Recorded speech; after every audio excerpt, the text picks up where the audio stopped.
السلام عليكم ورحمة الله. بسم الله الرحمن الرحيم. الحمد لله رب العالمين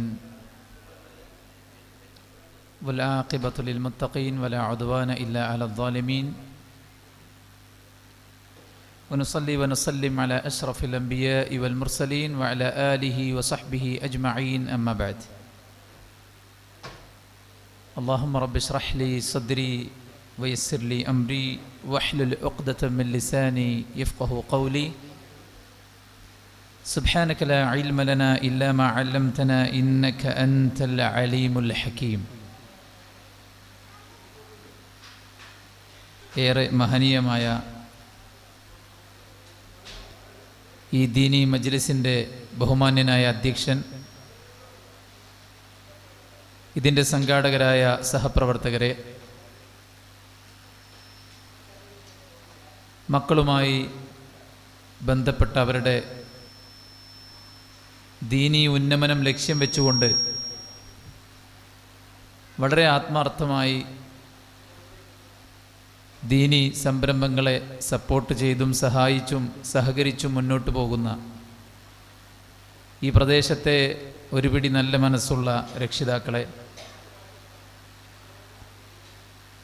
പുറത്ത് കനത്ത മഴയാണ്. അതോടൊപ്പം മഹനീയമായ ദുൽഹിജ്ജയുടെ ആദ്യത്തെ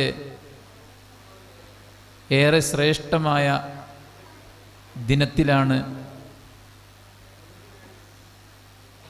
നാം ഇവിടെ ചർച്ച ചെയ്യുന്ന വിഷയമാകട്ടെ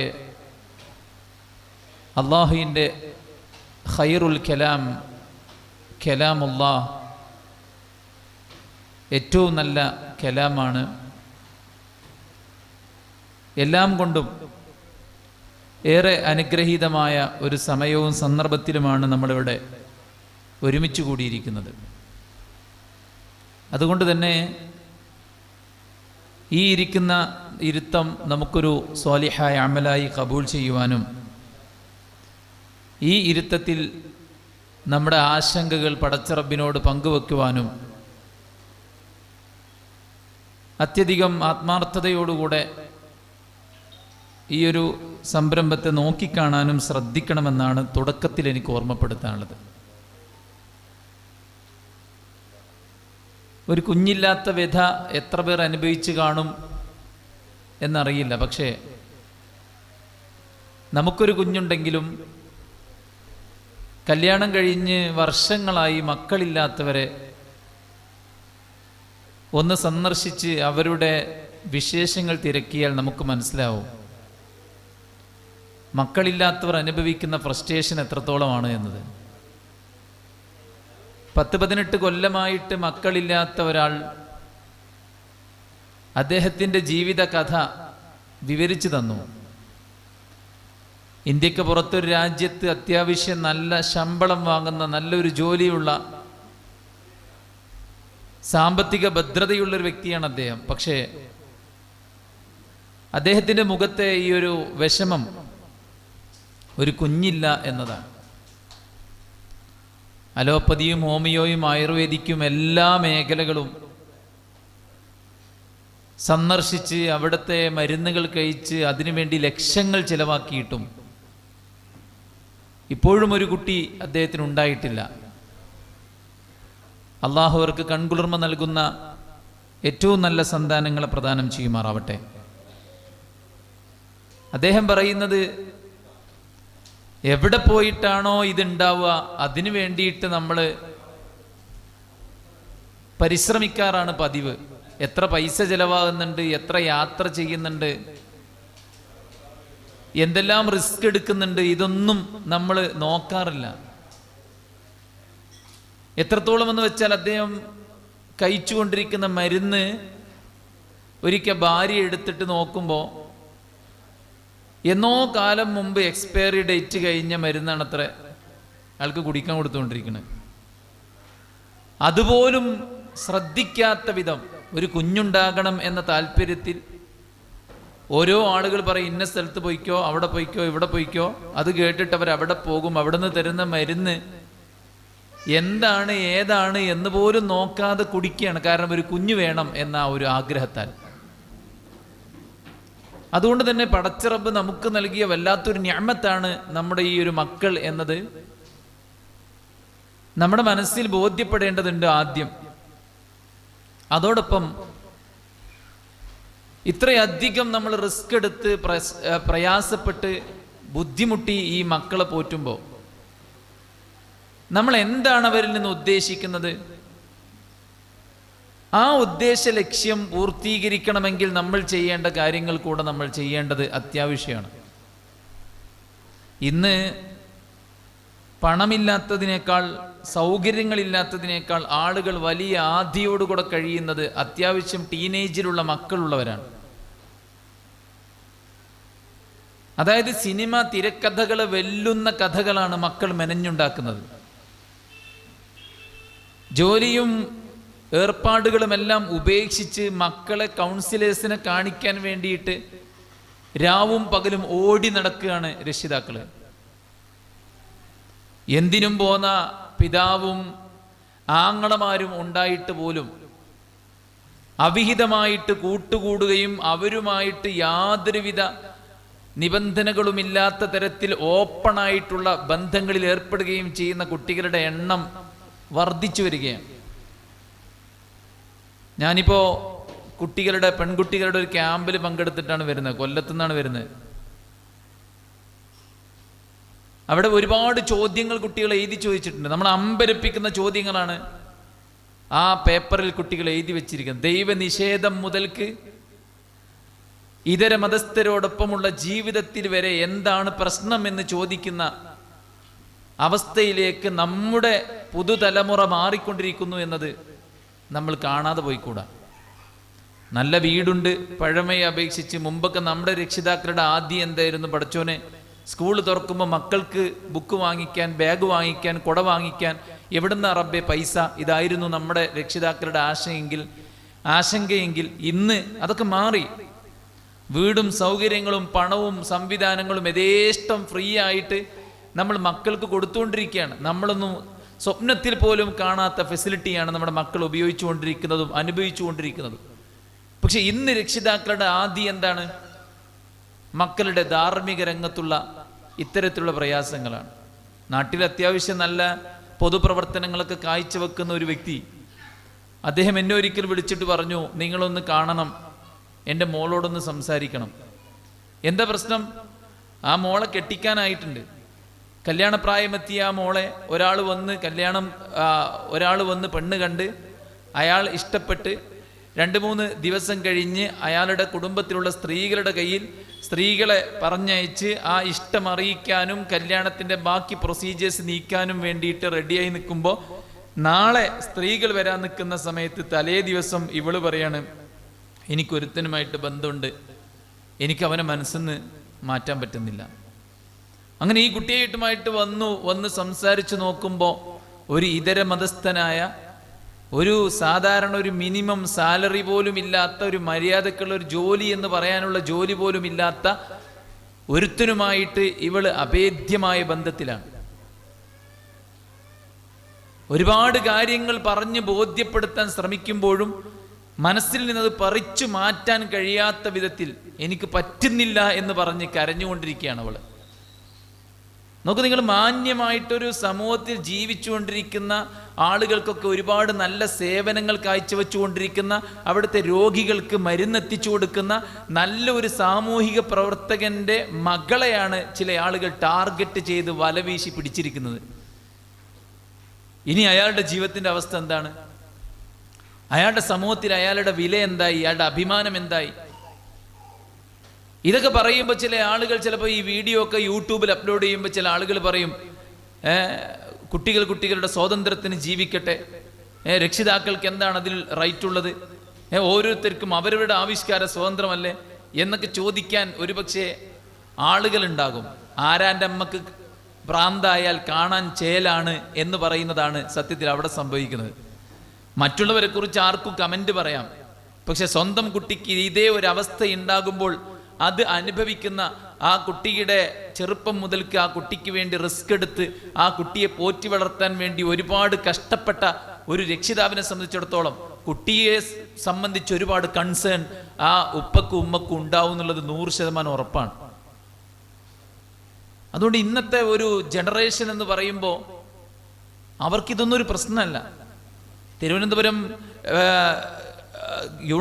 ക്യാമ്പസിൽ അവിടുത്തെ ആൺകുട്ടികളുടെയും പെൺകുട്ടികളുടെയും അബദ്ധസഞ്ചാരം അവിടുത്തെ നാട്ടുകാർക്ക് പൊറുതിയില്ലായ്മ വന്നപ്പോൾ അവര് പിന്നെ അവിടെ ബസ് കാത്തിരിപ്പ് കേന്ദ്രത്തിലെ ഇരിപ്പിടം മുറിച്ചു മാറ്റിയപ്പോൾ ആൺകുട്ടികളുടെ മടിയിൽ പെൺകുട്ടികൾ കയറിയിരുന്നിട്ട് സമരം നടത്തി.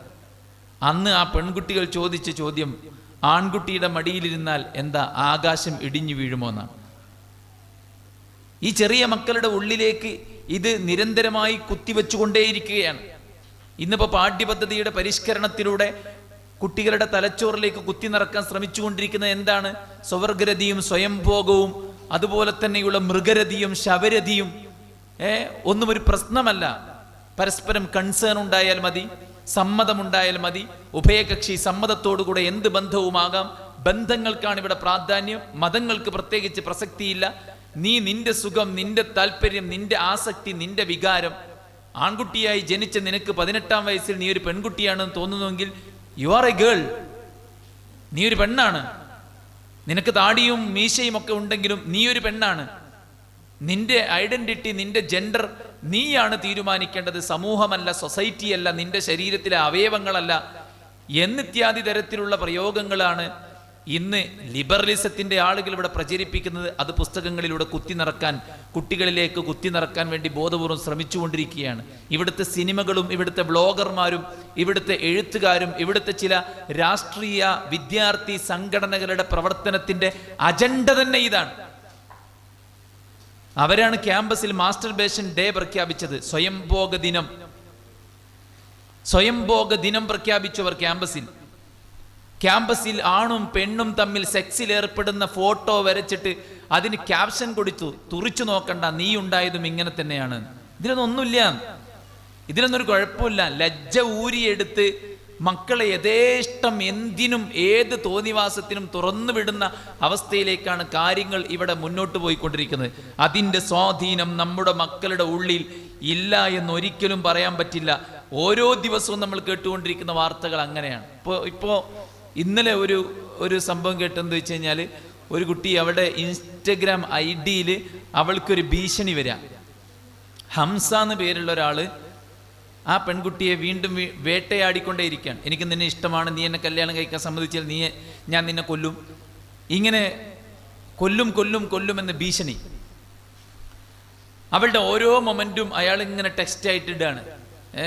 ഓരോ മൊമെന്റും, നീ ഇപ്പോൾ ഇന്ന ബസ് കയറിയില്ലേ, നീ ഇപ്പോൾ വീട്ടിൽ ഇറങ്ങി, നീ അങ്ങോട്ട് പോകണം, ഇങ്ങോട്ട് പോകണം, അങ്ങനെ അവളെ ഓരോ മൊമെന്റും ഞാൻ നിന്നെ കണ്ടുകൊണ്ടിരിക്കുന്നുണ്ട്, നീ ഇപ്പോൾ ബസ് കയറിയിട്ടുണ്ട്, ഇന്ന ബസ്സിലാണ് കയറിയത്, ആ ബസ്സിൻ്റെ നമ്പർ ഇന്നതാണ്. അങ്ങനെ അവളെ പിന്നോലെ കൂടി അവസാനം ഇവർ പോലീസ് കേസ് കൊടുത്തു. പോലീസുകാർ പറഞ്ഞു ഞങ്ങളൊന്ന് അന്വേഷിക്കട്ടെ എന്ന് പറഞ്ഞ് അവർ അന്വേഷിക്കട്ടെ പറഞ്ഞ ആൾ അവസാനിച്ചു. പക്ഷെ പിന്നെയും ഇത് തുടർന്നുകൊണ്ടേയിരിക്കുകയാണ്. 5-6 മാസമായിട്ടൊരു കുടുംബം ഇതിൻ്റെ ഭീതിയിലാണ്. അങ്ങനെ ആ കുടുംബത്തിൽ കുറച്ച് അന്തമുള്ള ഒരാൾ എന്ത് ചെയ്തു വെച്ചാൽ ഇയാളുടെ നമ്പറും മറ്റു കാര്യങ്ങളൊക്കെ ഈ സൈബർ സെല്ലിന് കൈമാറി. സൈബർ സെല്ല് ഈ വിഷയത്തിൽ പഠനവും പരിശോധനയും നടത്തിയപ്പോൾ മനസ്സിലായത് 2 ID-യിൽ നിന്നാണ് ഭീഷണി വരുന്നത്. ഈ 2 ID-യും ഫേക്കാണ്. ഈ 2 ID-യും ഫേക്കാണ്. ആ ഫേക്ക് ID-യുടെ പിന്നാലെ പരിശോധന നടത്തി വന്നു നോക്കുമ്പോൾ മനസ്സിലായത് അത് ഇവളന്നെയാണ്. ആര്? ഇവളന്നെയാണ്. അപ്പൊ ഇവളുടെ കുടുംബത്തെ, ഇവളുടെ ഉമ്മനെയും ഉപ്പനെയും മുൾമുനയിൽ നിർത്താൻ അവൾ ഉണ്ടാക്കിയ ഒരു തിരക്കഥയാണ് സത്യത്തിൽ ഇത്. നിങ്ങൾ ആലോചിച്ച് നോക്കിയാണ് എന്തൊക്കെയാണ് ചെയ്യേണ്ടതെന്ന് അറിയാത്ത കോലത്തിൽ ഏതൊക്കെയോ പിന്നെ ഡ്രാമ കളിക്കുകയാണ് പലപ്പോഴും കുട്ടികൾ. രക്ഷിതാക്കൾ കുഴങ്ങിപ്പോവാണ്. എന്താ ചെയ്യേണ്ടത് എന്നറിയാത്ത കോലത്തിൽ അവർ പ്രയാസപ്പെട്ടു പോവാണ്. ഇപ്പൊ കുട്ടികൾ വാശി പിടിക്കുകയാണ്. ഇത്തരം കാര്യങ്ങൾക്കോ ഇത്തരം വേണ്ടാത്ത ബന്ധങ്ങൾക്കോ ഒരു തരത്തിലുള്ള സപ്പോർട്ടും തരില്ലെന്ന് പറഞ്ഞ് മുറുക്കെ പിടിച്ച രക്ഷിതാക്കള് മക്കളുടെ ഭീഷണിക്ക് മുമ്പിൽ പരാജയം സമ്മതിക്കേണ്ടി വരുന്ന അവസ്ഥയാണ് നമ്മളിന്ന് കണ്ടുകൊണ്ടിരിക്കുന്നത്. ഇവിടെ ഒരുപാട് റാക്കറ്റുകൾ പ്രവർത്തിച്ചുകൊണ്ടിരിക്കുന്നുണ്ട്, സെക്സ് റാക്കറ്റുകൾ പ്രവർത്തിച്ചുകൊണ്ടിരിക്കുന്നുണ്ട്. ഇപ്പോൾ കൊച്ചിയിലും പരിസര പ്രദേശങ്ങളിലുമൊക്കെ വിദ്യാർത്ഥികളെ ഉപയോഗപ്പെടുത്തിക്കൊണ്ട് സെക്സ് വർക്കുകൾ നടന്നുകൊണ്ടിരിക്കുന്നുണ്ട്. ബോയ്സിനെ ഉപയോഗിച്ചിട്ടും ഗേൾസിനെ ഉപയോഗിച്ചിട്ടും സെക്സ് വർക്കുകൾ നടന്നുകൊണ്ടിരിക്കുന്നുണ്ട്. ഇവിടെ ഡ്രഗ്സ് മാഫിയ കുട്ടികളെ ലക്ഷ്യം വെച്ചുകൊണ്ടാണ് പ്രവർത്തിച്ചുകൊണ്ടിരിക്കുന്നത്. ഇതുപോലെ പലതരത്തിലുള്ള റാക്കറ്റുകൾ നമ്മുടെ കുട്ടികളെ വേട്ടയാടാൻ ശ്രമിച്ചുകൊണ്ടിരിക്കുന്നുണ്ട്. ഇസ്ലാമിന് നേരെ ലവ് ജിഹാദ് ആരോപിച്ചുകൊണ്ട് അപ്പുറത്ത് ശക്തമായ ലവ് ജിഹാദ് നടത്തിക്കൊണ്ടിരിക്കുന്ന വിഭാഗവും ഇവിടെ ഉണ്ട്. മനസ്സിലായില്ലേ? മുസ്ലിം ഗർഭപാത്രങ്ങളിൽ ബീജം നിക്ഷേപിക്കുക എന്നത് ഒരു അജണ്ടയായി തീരുമാനമെടുത്തിട്ട് ഒരു ചെക്കൻ തന്നെ 3-4 പെൺകുട്ടികളെ പിന്നാലെ കൂടി ട്രാപ്പിലാക്കിയ കഥകൾ നമുക്ക് അനുഭവമുണ്ട്. അതുകൊണ്ട് തന്നെ നമ്മുടെ മക്കൾ ഇത്രയൊക്കെ സന്തോഷത്തോടെയും ഇത്രയൊക്കെ സ്നേഹത്തോടെയും നമ്മൾ പോറ്റി വളർത്തിയ മക്കൾ നമ്മുടെ മക്കളല്ലാതായി മാറുകയും നമുക്ക് ഒരു വാല്യൂ നൽകാതെ നമ്മളങ്ങോട്ട് ഒറ്റ വാക്കുകൊണ്ട് മുറിച്ചിട്ടിട്ട് ഓൾക്ക് തോന്നിയ വൈക്കണ്ട് ഇറങ്ങിപ്പോകുമ്പോൾ പിന്നെ നമ്മളെ സംബന്ധിച്ചിടത്തോളം ഇവിടെ നമുക്ക് ജീവിക്കണോ ജീവിക്കണ്ടേ എന്ന് വരെ ചിന്തിക്കുന്ന രക്ഷിതാക്കളുണ്ട്. മനസ്സിലായേ? മോള് നല്ല മോളാണ്, നല്ല അച്ചടക്കമുണ്ട്, നല്ല ഓർഗനൈസറാണ്, നല്ല ആണത്തമുള്ള കുട്ടിയാണ്, അവൾക്ക് പറ്റിയ നല്ല മതബോധമുള്ള നല്ലൊരു വിദ്യാഭ്യാസമുള്ള ഒരുത്തനെ വേണം എന്ന് പറഞ്ഞ് ഉപ്പങ്ങനെ അന്വേഷിച്ചുകൊണ്ടിരിക്കുകയാണ് ആ പെണ്ണിനൊരു ചെറുക്കനെ. അങ്ങനെ ഒരിക്കൽ വീട്ടിലേക്കുണ്ട് പിന്നെ പാസ്പോർട്ടിന്റെ വെരിഫിക്കേഷന് വേണ്ടി പോലീസ് വന്നപ്പോൾ പാസ്പോർട്ടിന്റെ അഡ്രസ്സിനകത്തുണ്ട് വൈഫ് ഓഫ് എന്ന് പറഞ്ഞൊരു നോൺ മുസ്ലിമിന്റെ പേര്. ആരെ? ഈ മോളെ പേരിന്റെ താഴെ വൈഫ് ഓഫ് എന്ന് പറഞ്ഞിട്ട് ഒരു നോൺ മുസ്ലിം ചെക്കൻ്റെ പേര്. ഇയാളാകട്ടെ ഈ വാപ്പി ഉമ്മയാകട്ടെ കാണുന്ന ആൾക്കാരോടൊക്കെ എൻ്റെ മോക്കൊരു ചെറുക്കനെ വേണം എന്ന് പറഞ്ഞുകൊണ്ടിരിക്കുകയാണ്. പക്ഷേ ഇവര് തമ്മിൽ 1.5 വർഷം മുമ്പ് രജിസ്റ്റർ മാരേജ് കഴിഞ്ഞിട്ടുണ്ടെന്ന് പറയുന്നത്. നാടും വീടും വിട്ടു പോകേണ്ട അവസ്ഥ വരെയാണ് മക്കൾ ഉണ്ടാക്കിക്കൊണ്ടിരിക്കുന്നത്. ഈ 30-നും 45-നും ഇടക്കുള്ള ഒരു 50-നും ഇടക്കുള്ള പാരൻസ് ഓൾമോസ്റ്റ് മാനസിക രോഗികളായി മാറിക്കഴിഞ്ഞു. അവര് രാവും പകലും കരഞ്ഞുകൊണ്ടേയിരിക്കണം. അവർക്ക് ഭക്ഷണം വേണ്ട, അവർക്ക് ഉറക്കല്ല, അവർക്ക് സമാധാനമല്ല. എന്തേ കാരണം? ഒരു മകനോ ഒരു മകളോ കാരണം. അതുകൊണ്ട് ഈ ഗതികേട് നമുക്കില്ലാതിരിക്കാൻ നമ്മൾ എന്ത് ചെയ്യണം? അത് വളരെ ഗൗരവപ്പെട്ട കാര്യമാണ്. ഇതോ ഭൗതിക സംവിധാനങ്ങളും സൗകര്യങ്ങളും ഇല്ലാത്തതുകൊണ്ടൊന്നും അല്ലല്ലോ ഇതുണ്ടായിട്ടുള്ളത്. സുഖം കൂടിയിട്ടാണെന്ന് വേണമെങ്കിൽ നമുക്ക് പറയാം, അല്ലേ? മാറി ഡ്രസ്സ്. നമ്മളൊക്കെ ചെറുപ്പകാലത്ത് നമ്മളെന്താ ചെയ്തിരുന്നത്? അല്ലെ, ജ്യേഷ്ഠൻ ഉടുത്തൊഴിവാക്കിയ പാൻസ് ഇട്ടിട്ടാണ് അനുജൻ അല്ലേ ചെയ്തിരുന്നത്. ഇന്നിപ്പോൾ അതൊക്കെ ഒരു വ്ളോഗർമാർക്ക് ഒരു വീഡിയോ ചെയ്യാനുള്ള കണ്ടന്റായി മാറി. പണ്ടത്തെ കഥകളൊക്കെ അനുജന്റെ പാൻറ് ചെറിയ കുട്ടിക്ക് വലിയ അളവിൽ ഡ്രസ്സ് എടുക്കും, എന്നിട്ട് വലുതാവുന്നതിനനുസരിച്ച് ആ ഡ്രസ്സ് ഇങ്ങനെ പാകപ്പെട്ട് വരും. അവൻ്റെത് കഴിഞ്ഞ് അവൻ്റെ അനിയൻ അതിടും. അങ്ങനത്തെ കാലമായിരുന്നു. ഇന്ന് അങ്ങനെയല്ല. ഇന്ന് എല്ലാം യഥേഷ്ടം കിട്ടിക്കൊണ്ടിരിക്കുന്ന ഏറ്റവും നല്ല ക്യാമ്പസിൽ ഏറ്റവും നല്ല ഫീ അടച്ചിട്ടാണ് മക്കളെ നമ്മൾ പഠിപ്പിച്ചുകൊണ്ടിരിക്കുന്നത്. പക്ഷെ എന്നിട്ടും എന്തുകൊണ്ട് ഇങ്ങനത്തെ മൂല്യച്യുതികൾ സംഭവിക്കുന്നു? അവിടെ അതിനുള്ള പരിഹാരം കാണേണ്ടത് നമ്മൾ ഓരോരുത്തരുമാണ്. വെറും തീറ്റിപ്പോറ്റൽ മാത്രമല്ല, നമുക്കുള്ള ബാധ്യത നമ്മൾ മനസ്സിലാക്കണം. നമ്മുടെ മക്കള് നമുക്ക് ഉപകാരപ്രദമായ മക്കളായി, ദുനിയാവിൽ നമ്മുടെ അഭിമാനമായി, നമ്മുടെ ഉള്ള വിലയും നിലയും നഷ്ടപ്പെടുത്താത്ത മക്കളായി, ഇനി നമ്മൾ മരണപ്പെട്ടു പോയാൽ നമ്മുടെ ഖബറിലേക്ക് ഒരുപാട് പുണ്യങ്ങൾ ഒഴുക്കുന്ന മക്കളായിട്ട് നമുക്കൊരു അസറ്റായി നമ്മുടെ മക്കൾ മാറണമെങ്കിൽ അത് നമ്മൾ ബോധപൂർവം ചിലത് ചെയ്തേ പറ്റുള്ളൂ. ബോധപൂർവം ചിലത് ചെയ്തേ പറ്റൂ. ഇതിങ്ങനെ നാച്ചുറലി ഉണ്ടാവും നമ്മൾ വിചാരിക്കരുത്.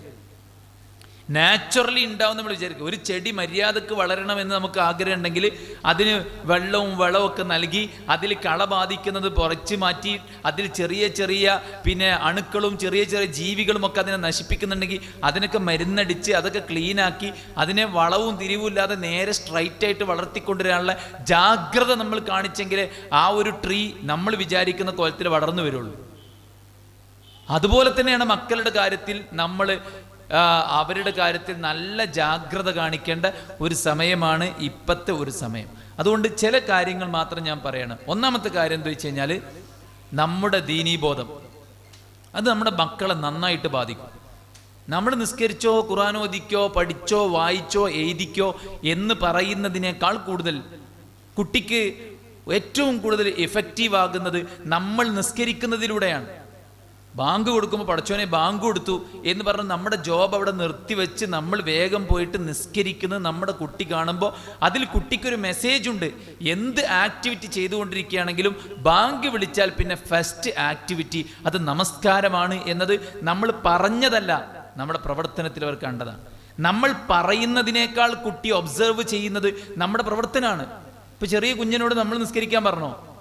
ഇല്ലല്ലോ. പക്ഷെ നമ്മൾ നിസ്കരിക്കുന്നത് കാണുമ്പോൾ കുട്ടി നമ്മുടെ അടുത്ത് വന്നിട്ട് കൈ കെട്ടുന്നില്ലേ? നേരെ സുജൂദിലേക്ക് പോകുന്നില്ലേ? സുജൂദിൽ ഇങ്ങനെ കിടക്കുന്നില്ലേ? നമ്മൾ പറഞ്ഞു അവനോട് നിസ്കരിക്കാൻ, നമ്മൾ പറഞ്ഞു അവനോട് കൈ കെട്ടണം, എന്നിട്ട് റുക്കുവിൽ പോകണം, എന്നിട്ട് ഇഅ്തിദാലിൽ പോകണം, എന്നിട്ട് സുജൂദിൽ നമ്മൾ പറഞ്ഞോ? ഇല്ല. നമ്മൾ എന്താണോ ചെയ്യുന്നത് അത് അതുപോലെ ഇമിറ്റേറ്റ് ചെയ്യും. മനസ്സിലായി? നമ്മളിങ്ങനെ മറ്റൊരാളെ തല്ലിയാൽ കുട്ടികൾ അതുപോലെ തല്ലും. നമ്മളിങ്ങനെ അവൻ്റെ തൊട്ട് മുകളിലുള്ള കുഞ്ഞിനെ നമ്മൾ ഉമ്മ വെച്ചാൽ അവന് വന്നിട്ട് ഉമ്മ വെക്കും. അവർ നമ്മളെ ഇമിറ്റേറ്റ് ചെയ്യാണ്.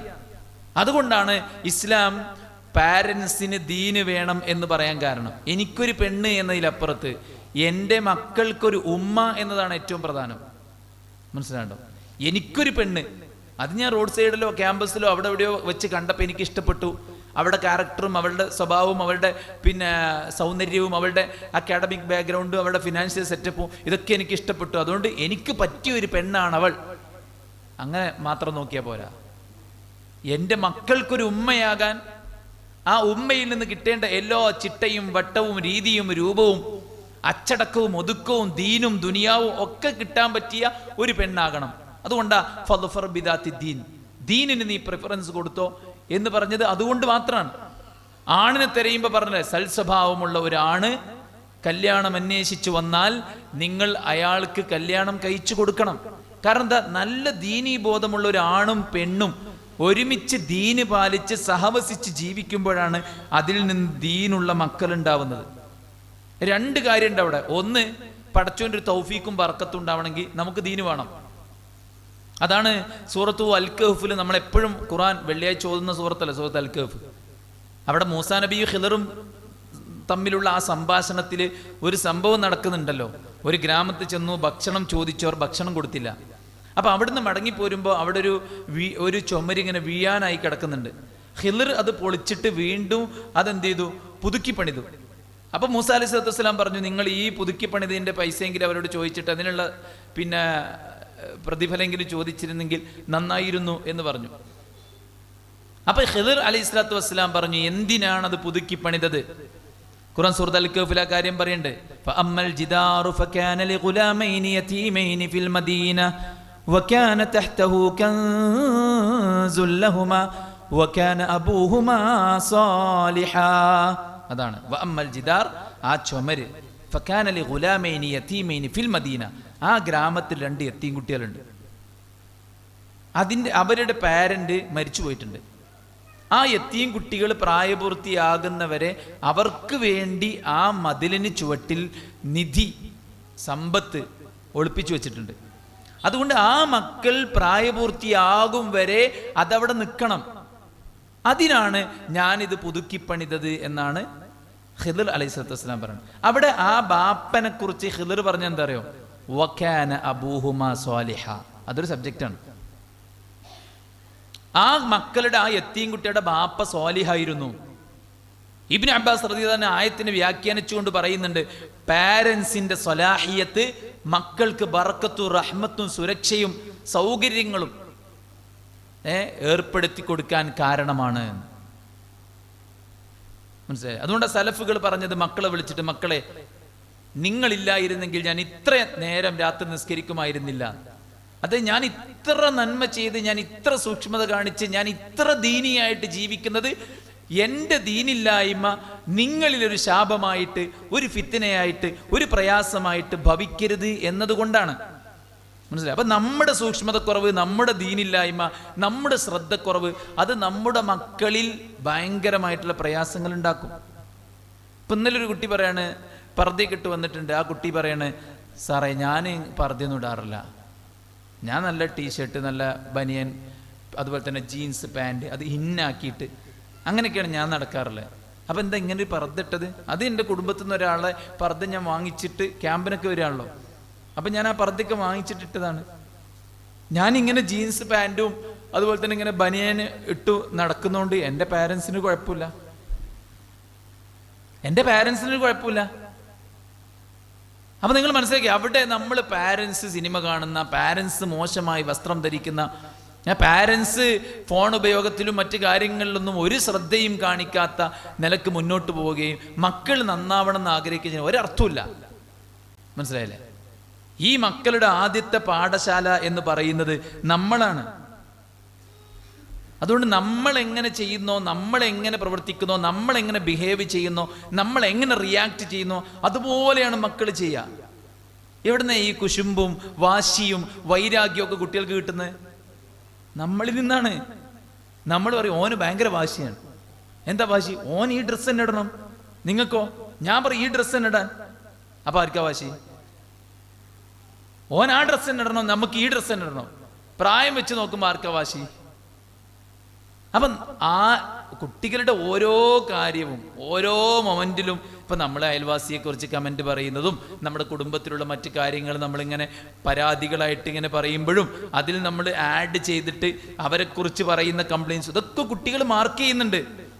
പിന്നെ കുട്ടി സ്കൂളിൽ പോയിട്ട് അവനോട് ആരെങ്കിലും എന്തെങ്കിലും പറഞ്ഞാൽ നമ്മൾ എങ്ങനെയാണോ റിയാക്ട് ചെയ്യുന്നത് അതുപോലെ ആയിരിക്കും ആ കുട്ടി റിയാക്ട് ചെയ്യുക. മനസ്സിലായില്ലേ? അതുകൊണ്ടാണ് പാരൻസ് ദീനീബോധമുള്ളവരായിരിക്കണം എന്ന് പറയാനുള്ള ഏറ്റവും പ്രധാനപ്പെട്ട കാര്യം. ഇപ്പം ഈ മക്കൾക്കൊക്കെ കല്യാണപ്രായത്തിയ രക്ഷിതാക്കളൊക്കെ ഉണ്ടാവും.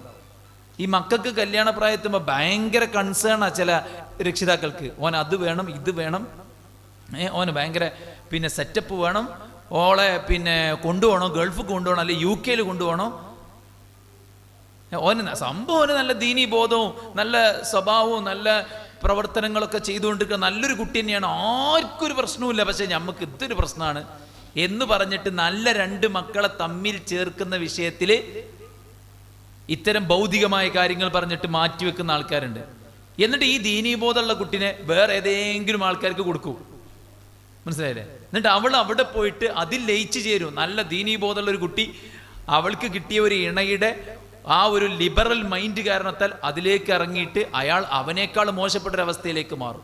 അതുകൊണ്ട് ദീനുള്ളവർ തമ്മിൽ ഇണങ്ങുകയും ദീന് പാലിച്ച് നമ്മൾ രക്ഷിതാക്കൾ ദീന് പാലിച്ച് മുന്നോട്ട് പോവുകയും ചെയ്യുക എന്നുള്ളതാണ് ഏറ്റവും പ്രധാനപ്പെട്ട കാര്യം. അതിലൂടെ രണ്ട് കാര്യമാണ്. ഒന്ന്, നമുക്കതിലൂടെ പടച്ചോൻ്റെ ബർക്കത്ത് ലഭിക്കും. രണ്ട്, മക്കൾക്ക് നല്ലൊരു മാതൃകയും ലഭിക്കും എന്നുള്ളതാണ്. രണ്ടാമത്തെ കാര്യം എന്താ വെച്ച് കഴിഞ്ഞാൽ ദാമ്പത്യ ബന്ധമാണ്. നിങ്ങൾ ഇവിടെ ശ്രദ്ധിക്കണമെന്ന് വിചാരിക്കേണ്ട ഞാൻ, ദാമ്പത്യ ബന്ധമാണ്. ദാമ്പത്യ ജീവിതം അത് ഒരു നല്ല മക്കൾ വാർത്തെടുക്കപ്പെടുന്ന രംഗത്ത് ഭയങ്കര പങ്ക് വഹിക്കുന്നുണ്ട്. ഒരു കുട്ടിക്ക് ഏറ്റവും അധികം ബാധിക്കുന്ന പ്രശ്നം എന്താണ്? ഒരു കുട്ടിയെ ഏറ്റവും അധികം ബാഡായിട്ട് മോശമായിട്ട് ബാധിക്കുന്ന പ്രശ്നം എന്താണ്? ആ കുട്ടിക്ക് ബുദ്ധിയില്ലാത്തതാണോ? മറ്റെന്തെങ്കിലും സൗകര്യക്കുറവുള്ളതാണോ? വേറെ എന്തെങ്കിലും പ്രശ്നങ്ങളാണോ? ഒരു കുട്ടിക്ക് ഏറ്റവും അധികം ബാധിക്കുന്ന പ്രശ്നം അവോയ്ഡൻസ് ആണ്, അവഗണന. ഈ ഉമ്മയും ഉപ്പയും കലഹത്തിലിരിക്കുന്ന, പ്രശ്നത്തിലിരിക്കുന്ന, അകന്നിരിക്കുന്ന മക്കൾക്ക് ഏറ്റവും അധികം ഉണ്ടാവുന്ന പ്രശ്നം അവോയ്ഡൻസ് ആണ്. അതുകൊണ്ട് തന്നെ അവർ മറ്റു റിലേഷൻസിനെ അന്വേഷിക്കും. അവർ മറ്റു പല ബന്ധങ്ങളിൽ ഏർപ്പെടും. നമ്മളിങ്ങനെ കുട്ടികളോട് ചോദിക്കും, മോളെ നിനക്കറിയാലോ നമുക്കിതൊരിക്കലും പറ്റാത്ത കാര്യമാണ്, ഖുർആൻ പച്ചക്ക് പറഞ്ഞ കാര്യമാണ്, ഇത് നമുക്ക് പറ്റില്ല. മാത്രവുമല്ല ഇതൊന്ന് ആലോചിച്ച് നോക്കിയേച്ച്, ഈ പിന്നെ ഓൻ്റെ കൂടെ ഇറങ്ങിപ്പോയാൽ എനിക്ക് എൻ്റെ ഉമ്മ ഉപ്പ ജ്യേഷ്ഠൻ അനുജൻ എൻ്റെ ഫാമിലീസ് എല്ലാവരും നിനക്ക് നഷ്ടപ്പെടും, നീ ഒറ്റപ്പെട്ടു പോകും. ഇതൊക്കെ നമ്മൾ പറഞ്ഞു കൊടുത്താലും മക്കള് അവരെ ഒഴിവാക്കാൻ തയ്യാറല്ല. കാരണം എന്താ എനിക്ക് ഒഴിവാക്കാൻ പറ്റാത്തത്? അവൻ എന്നെ സ്നേഹിക്കുന്നു, അവൻ എന്നെ കെയർ ചെയ്യുന്നു, അവൻ എന്നെ പരിഗണിക്കുന്നു. അവന് ഞാനില്ലാതെ ജീവിക്കാൻ കഴിയില്ല, എനിക്ക് അവനില്ലാതെയും ജീവിക്കാൻ കഴിയില്ല എന്ന് മക്കൾ പറയണം. ആര്?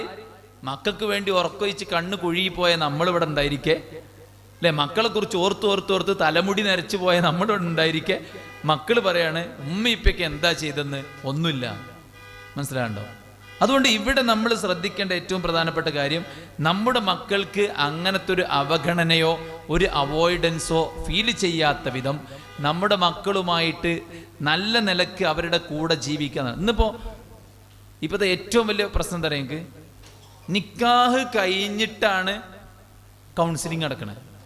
നിക്കാഹ് കഴിഞ്ഞിട്ട് ഓനോട് പറയണം, എനിക്ക് നിങ്ങളെ ഫ്രണ്ടായിട്ടേ കാണാൻ പറ്റുള്ളൂ, ഭർത്താവായിട്ട് കാണാൻ പറ്റണില്ല. എന്താ ചെയ്യാ?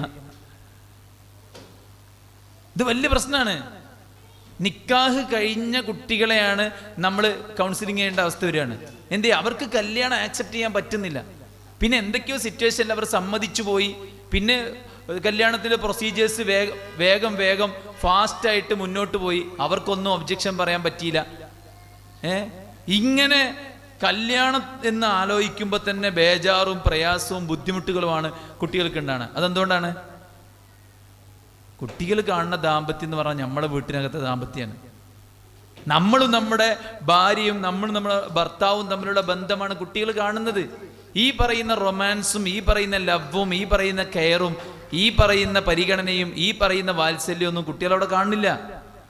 ഉമ്മൻ്റെ ഉപ്പൻ്റെ തമ്മിലുള്ള സംസാരം, അവർ തമ്മിലുള്ള ഫൈറ്റ്, അവർ തമ്മിലുള്ള പ്രശ്നങ്ങൾ, അതുകൊണ്ട് പൊറുതിമുട്ടിരിക്കുകയാണ് കുട്ടികൾ. 2-3 ദിവസത്തിനിടക്ക് ഇങ്ങനെ അങ്ങോട്ടും ഇങ്ങോട്ടും കച്ചറയും ബഹളവും അടിയും പിടിയും. പിന്നെ അവളുടെ വീട്ടിൽ പോലെ അവന് അവളെ വീട്ടിൽ കൊണ്ടുവാക്കൽ. ഇതിനിടയിൽ കിടന്നിട്ട് കുട്ടികൾ പ്രയാസപ്പെടാണ്. അതുകൊണ്ട് നല്ലൊരു മാനസികമായ വളർച്ചയും നല്ലൊരു ബുദ്ധിപരമായ വളർച്ചയും നല്ലൊരു ധാർമ്മികപരമായ സമാധാനവും ഒരു സ്വസ്ഥതയും ഒക്കെ കുട്ടികൾക്ക് ഉണ്ടായിരിക്കണമെങ്കിൽ ആ വീട്ടിൽ നല്ലൊരു ദാമ്പത്യ ജീവിതം നടക്കണം. അപ്പം നമ്മൾ തമ്മിലുള്ള ഒരു റിലേഷൻ കുട്ടികളുടെ ഭാവിയിൽ ഏറ്റവും വലിയ പങ്ക് വഹിക്കുന്നുണ്ട്. ഒരിക്കലും കുട്ടികളുടെ മുന്നിൽ വെച്ച് നമ്മൾ എതിരാവരുത്. കുട്ടികളുടെ മുന്നിൽ വെച്ച് ഉമ്മയും ഉപ്പയും 2 അഭിപ്രായക്കാരാവരുത്. ഒരഭിപ്രായമാകണം. നമുക്ക് 2 അഭിപ്രായം ഉണ്ടാവും, പക്ഷേ കുട്ടികളുടെ മുന്നിൽ വെച്ച് ഒരിക്കലും നമ്മൾ 2 അഭിപ്രായമുള്ളവരാകരുത്. ഒറ്റ അഭിപ്രായം. ഉമ്മയും ഉപ്പയും നല്ല സ്നേഹത്തിലാണ്, നല്ല സന്തോഷത്തിലാണ്. എൻ്റെ ഉമ്മ എൻ്റെ വീട്ടിലെ ഭാരിച്ച പണികൾ ചെയ്യുന്നത് അത് ആസ്വദിച്ചുകൊണ്ടും എൻജോയ് ചെയ്തുകൊണ്ടുമാണ് എന്നാണ് കുട്ടികൾക്ക് ഇന്ന് കിട്ടേണ്ടത്. നമ്മളെല്ലാ പണിയും ചെയ്യും. എന്നിട്ട് എന്ത് പറയും? ഈ പണിയൊക്കെ ചെയ്യാൻ ഞാൻ മാത്രമേ ഉള്ളൂ, അന്ന് പഠിക്കാൻ പോയാൽ മതിയായിരുന്നു, പഠിക്കാൻ പോണ സമയത്ത് എന്നെ പിടിച്ച് കെട്ടിച്ച്. ഇതിൽ നിന്നല്ലേ കുട്ടികൾക്ക് ഇങ്ങനത്തെ ബാഡ് മെസ്സേജസ് ഉണ്ടാകുന്നത് അല്ലേ? പൊതുവേ ഈ വിവാഹത്തിനെതിരെ ഇവിടെ ബോധപൂർവമായ ശ്രമം നടക്കുന്നുണ്ട്. കല്യാണം വേണ്ട, എന്നാൽ ഒളിച്ചോട്ടവും അവിഹിതവും യഥേഷ്ടം വേണം. നിങ്ങൾ ഏത് ബീച്ചിൽ പോയി, ടൂറിസ്റ്റ് പ്ലേസ് പോയി നോക്കി. ചെറിയ കുട്ടികൾ 8ാം ക്ലാസ് മുതൽ 12ാം ക്ലാസ് വരെയുള്ള കുട്ടികളെയും കൊണ്ടിട്ടാണ് ചെക്കന്മാർ അവിടെ വിലസിക്കൊണ്ടിരിക്കുന്നത്. ഭാര്യയും ഭർത്താവും ചെയ്യണ കണ്ടാൽ വേറെ തന്നെ മനസ്സിലാവും, അതിലൊരു ഡിസിപ്ലിൻ ഉണ്ടാവും. മറ്റത് വേറെ തന്നെ മനസ്സിലാവും. കിട്ടാത്തൊരു കനി കിട്ടിയതുപോലെ പരമാവധി മുതലാക്കുകയാണ്. പരമാവധി മുതലാക്കുക. എത്ര കാലം ഇത് ഉണ്ടാവും എന്നറിയില്ല. അതുകൊണ്ട് കിട്ടിയ സമയം മാക്സിമം മുതലാക്കട്ടെ എന്നുള്ളിടത്താണ് ഓൺലൈൻ. മനസ്സിലായില്ലേ? എന്നാൽ ഇവരൊക്കെ ഇങ്ങനെ ജീവിക്കുന്ന കുട്ടികൾ കല്യാണത്തെക്കുറിച്ച് പറയുമ്പോൾ കല്യാണം ശരിയാവില്ല, കല്യാണം കഴിച്ചാൽ എൻ്റെ എല്ലാം കുളാവും, എൻ്റെ പഠനം, എൻ്റെ ജോലി, എൻ്റെ അംബീഷൻസ്, എൻ്റെ സ്വപ്നങ്ങൾ എല്ലാം കുളാവും, എൻ്റെ ജീവിതം ആകെ നായ നക്കുന്നാണ് അവരുടെ ഒരു സങ്കല്പം. ആ ഒരു സങ്കല്പം ഇല്ലാണ്ടിരിക്കാൻ നമ്മൾ വളരെ സന്തോഷത്തോടെ സമാധാനത്തോടെ കുട്ടികൾക്കിടയിൽ ദാമ്പത്യം കാണിച്ചു കൊടുക്കുക എന്നുള്ളതാണ് ഏറ്റവും പ്രധാനപ്പെട്ട കാര്യം.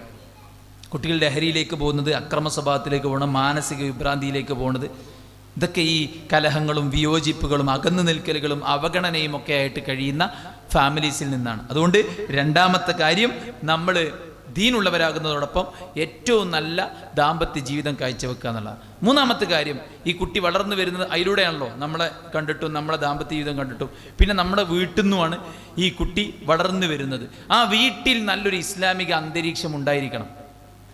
ഇപ്പം നമ്മളിപ്പോൾ ഈ സമയത്തെ കൊല്ലാൻ വേണ്ടിയിട്ട്, അല്ലെ നമ്മുടെ പണികൾ ചെയ്ത് തീർക്കാൻ വേണ്ടിയിട്ട് വേഗത്തിൽ നമുക്കുള്ള ഏറ്റവും നല്ല എളുപ്പവഴി എന്താണ്? കുട്ടികൾക്ക് ഫോൺ കൊടുക്കുക എന്നുള്ളതാണ്. കുട്ടികൾക്ക് ഫോൺ കൊടുക്കുക, അവരിഷ്ടമുള്ളതൊക്കെ ഇങ്ങനെ കണ്ടുകൊണ്ടിരിക്കുക അല്ലേ? ഇപ്പോൾ കഴിഞ്ഞ ഞങ്ങളുടെ നാട്ടിലൊരു പള്ളിയുടെ കലക്ഷന് വേണ്ടി ഞങ്ങളൊരു അത്യാവശ്യം നല്ലൊരു ബിസിനസ്സുകാരുടെ അടുത്ത് ചെന്നു. അപ്പം അദ്ദേഹം കാര്യങ്ങൾക്കൊക്കെ നല്ല പോസിറ്റീവായി പ്രതികരിച്ചു. പിന്നെ അദ്ദേഹം പറഞ്ഞു, എനിക്കൊരു വിഷമമുണ്ട്. വിഷമം എന്താ വെച്ച് കഴിഞ്ഞാൽ എൻ്റെ 2 മക്കളാണ് എനിക്കുള്ളത്, ഒരു ആൺകുട്ടി ഒരു പെൺകുട്ടി. എൻ്റെ ആൺകുട്ടി പുറത്ത് ഒരു നാട്ടിൽ MBBS പഠിച്ചുകൊണ്ടിരിക്കുകയാണ്. അവൻ ഈ കൊറോണ കാലത്ത് ഫോൺ ഉപയോഗിച്ച് ഇപ്പോൾ നിരീശ്വരവാദ ചിന്തയിലേക്ക് എത്തിയിട്ടുണ്ട്. മനസ്സിലാണ്ടോ? ഒരു 30 സെക്കൻഡ് 1 മിനിറ്റ് ഷോർട്സിലാണ് ഈ തലയും വാലും ഇല്ലാത്ത കാര്യങ്ങൾ പറയണത്. 9 വയസ്സ് പ്രായമുള്ള ആയിഷ ബീവിയെ കെട്ടിയ മുഹമ്മദ് നബി എന്ത് ധാർമ്മികത പറയാൻ അവകാശമുണ്ട്? നിങ്ങൾ ചിന്തിക്കൂ എന്ന് പറഞ്ഞാൽ കഴിഞ്ഞില്ലേ? ഇതിൻ്റെ ഡീറ്റെയിൽസ് ഒന്നും പറയണില്ലല്ലോ. ആയിഷ ബീവിനെ റസൂൽ സല്ലല്ലാഹു അലൈഹി വസല്ലം എങ്ങനെ കെട്ടി? ആ കല്യാണത്തിൻ്റെ പ്രപ്പോസൽ എങ്ങനെ നബീൻ്റെ മുമ്പിൽ വന്നു? നബിക്ക് ആയിഷ ബീവിനെ ആരാ കെട്ടിച്ചു കൊടുത്തത്? നബി സല്ലല്ലാഹു അലൈഹി വസല്ലം കല്യാണം കഴിക്കുന്നതിന് മുമ്പ് ആയിഷ ബീവിനെ ആരെങ്കിലും പെണ്ണന്വേഷിച്ചിരുന്നോ? ആ കല്യാണം നടന്നിട്ട് അവിടെ ആ കല്യാണത്തിൽ പങ്കെടുത്ത് ഭക്ഷണം കഴിച്ചു പോയ ആർക്കെങ്കിലും വിമർശനം ഉണ്ടായിരുന്നോ? നബി അരച്ചു കൊടുത്താൽ കുടിക്കാൻ മാത്രം ദേഷ്യമുള്ള ശത്രുക്കൾ ആരെങ്കിലും നബിയുടെ ഈ കല്യാണം എടുത്തിട്ട് നബി സ്ത്രീലമ്പടനാണ്, ശൈശവ വിവാഹത്തെ പ്രൊമോട്ട് ചെയ്യുന്ന ആളാണ് എന്ന് ആരെങ്കിലും ഒരു ചെറിയ വാക്കെങ്കിലും പറഞ്ഞിരുന്നോ? ഇതൊന്നും അവിടെ പറയുന്നില്ലല്ലോ. അവിടെ എന്തേ പറയണുള്ളൂ? 9 വയസ്സുള്ള കുട്ടിനെ റസൂല പീഡിപ്പിച്ച്, സ്വന്തം വളർത്തുപുത്രന്റെ ഭാര്യയിൽ കണ്ണുവെച്ച് റസൂലുള്ള വളർത്തുപുത്രന്റെ ഭാര്യയെ കൈക്കലാക്കി. സൈനബിനെ കല്യാണം കഴിച്ച് അല്ലേ? ഇസ്ലാമിന്റെ വിജയത്തിന്റെ അടയാളമാണ് സൈനബിനെ റസൂല കല്യാണം കഴിച്ചത്. ദത്തുപുത്രൻ പുത്രനല്ല എന്ന് സ്ഥാപിക്കാൻ അള്ള വെച്ച ഏറ്റവും വലിയ സംവിധാനമായിരുന്നു അത്. മനസ്സിലാണ്ടോ? മാത്രവുമല്ല, സൈനബും തമ്മിൽ ജീവിതം ഒരിക്കലും ഒത്തുപോകാത്ത പ്രശ്നത്തിലായിരുന്നു. അവർ അങ്ങേറ്റത്തെ കലഹത്തിലായിരുന്നു. നബിയെ പറഞ്ഞു, നിങ്ങൾ എങ്ങനെയും ഒത്തുപോകണം, നിങ്ങൾ പിരിയരുത്. അവരെന്നോ പിരിയാൻ മാത്രം കേസുണ്ടായിട്ടുണ്ട്. പക്ഷെ ഇതൊന്നും പറയില്ല. 30 സെക്കൻഡ് ക്ലിപ്പിൽ ഇതൊന്നും പറയില്ല.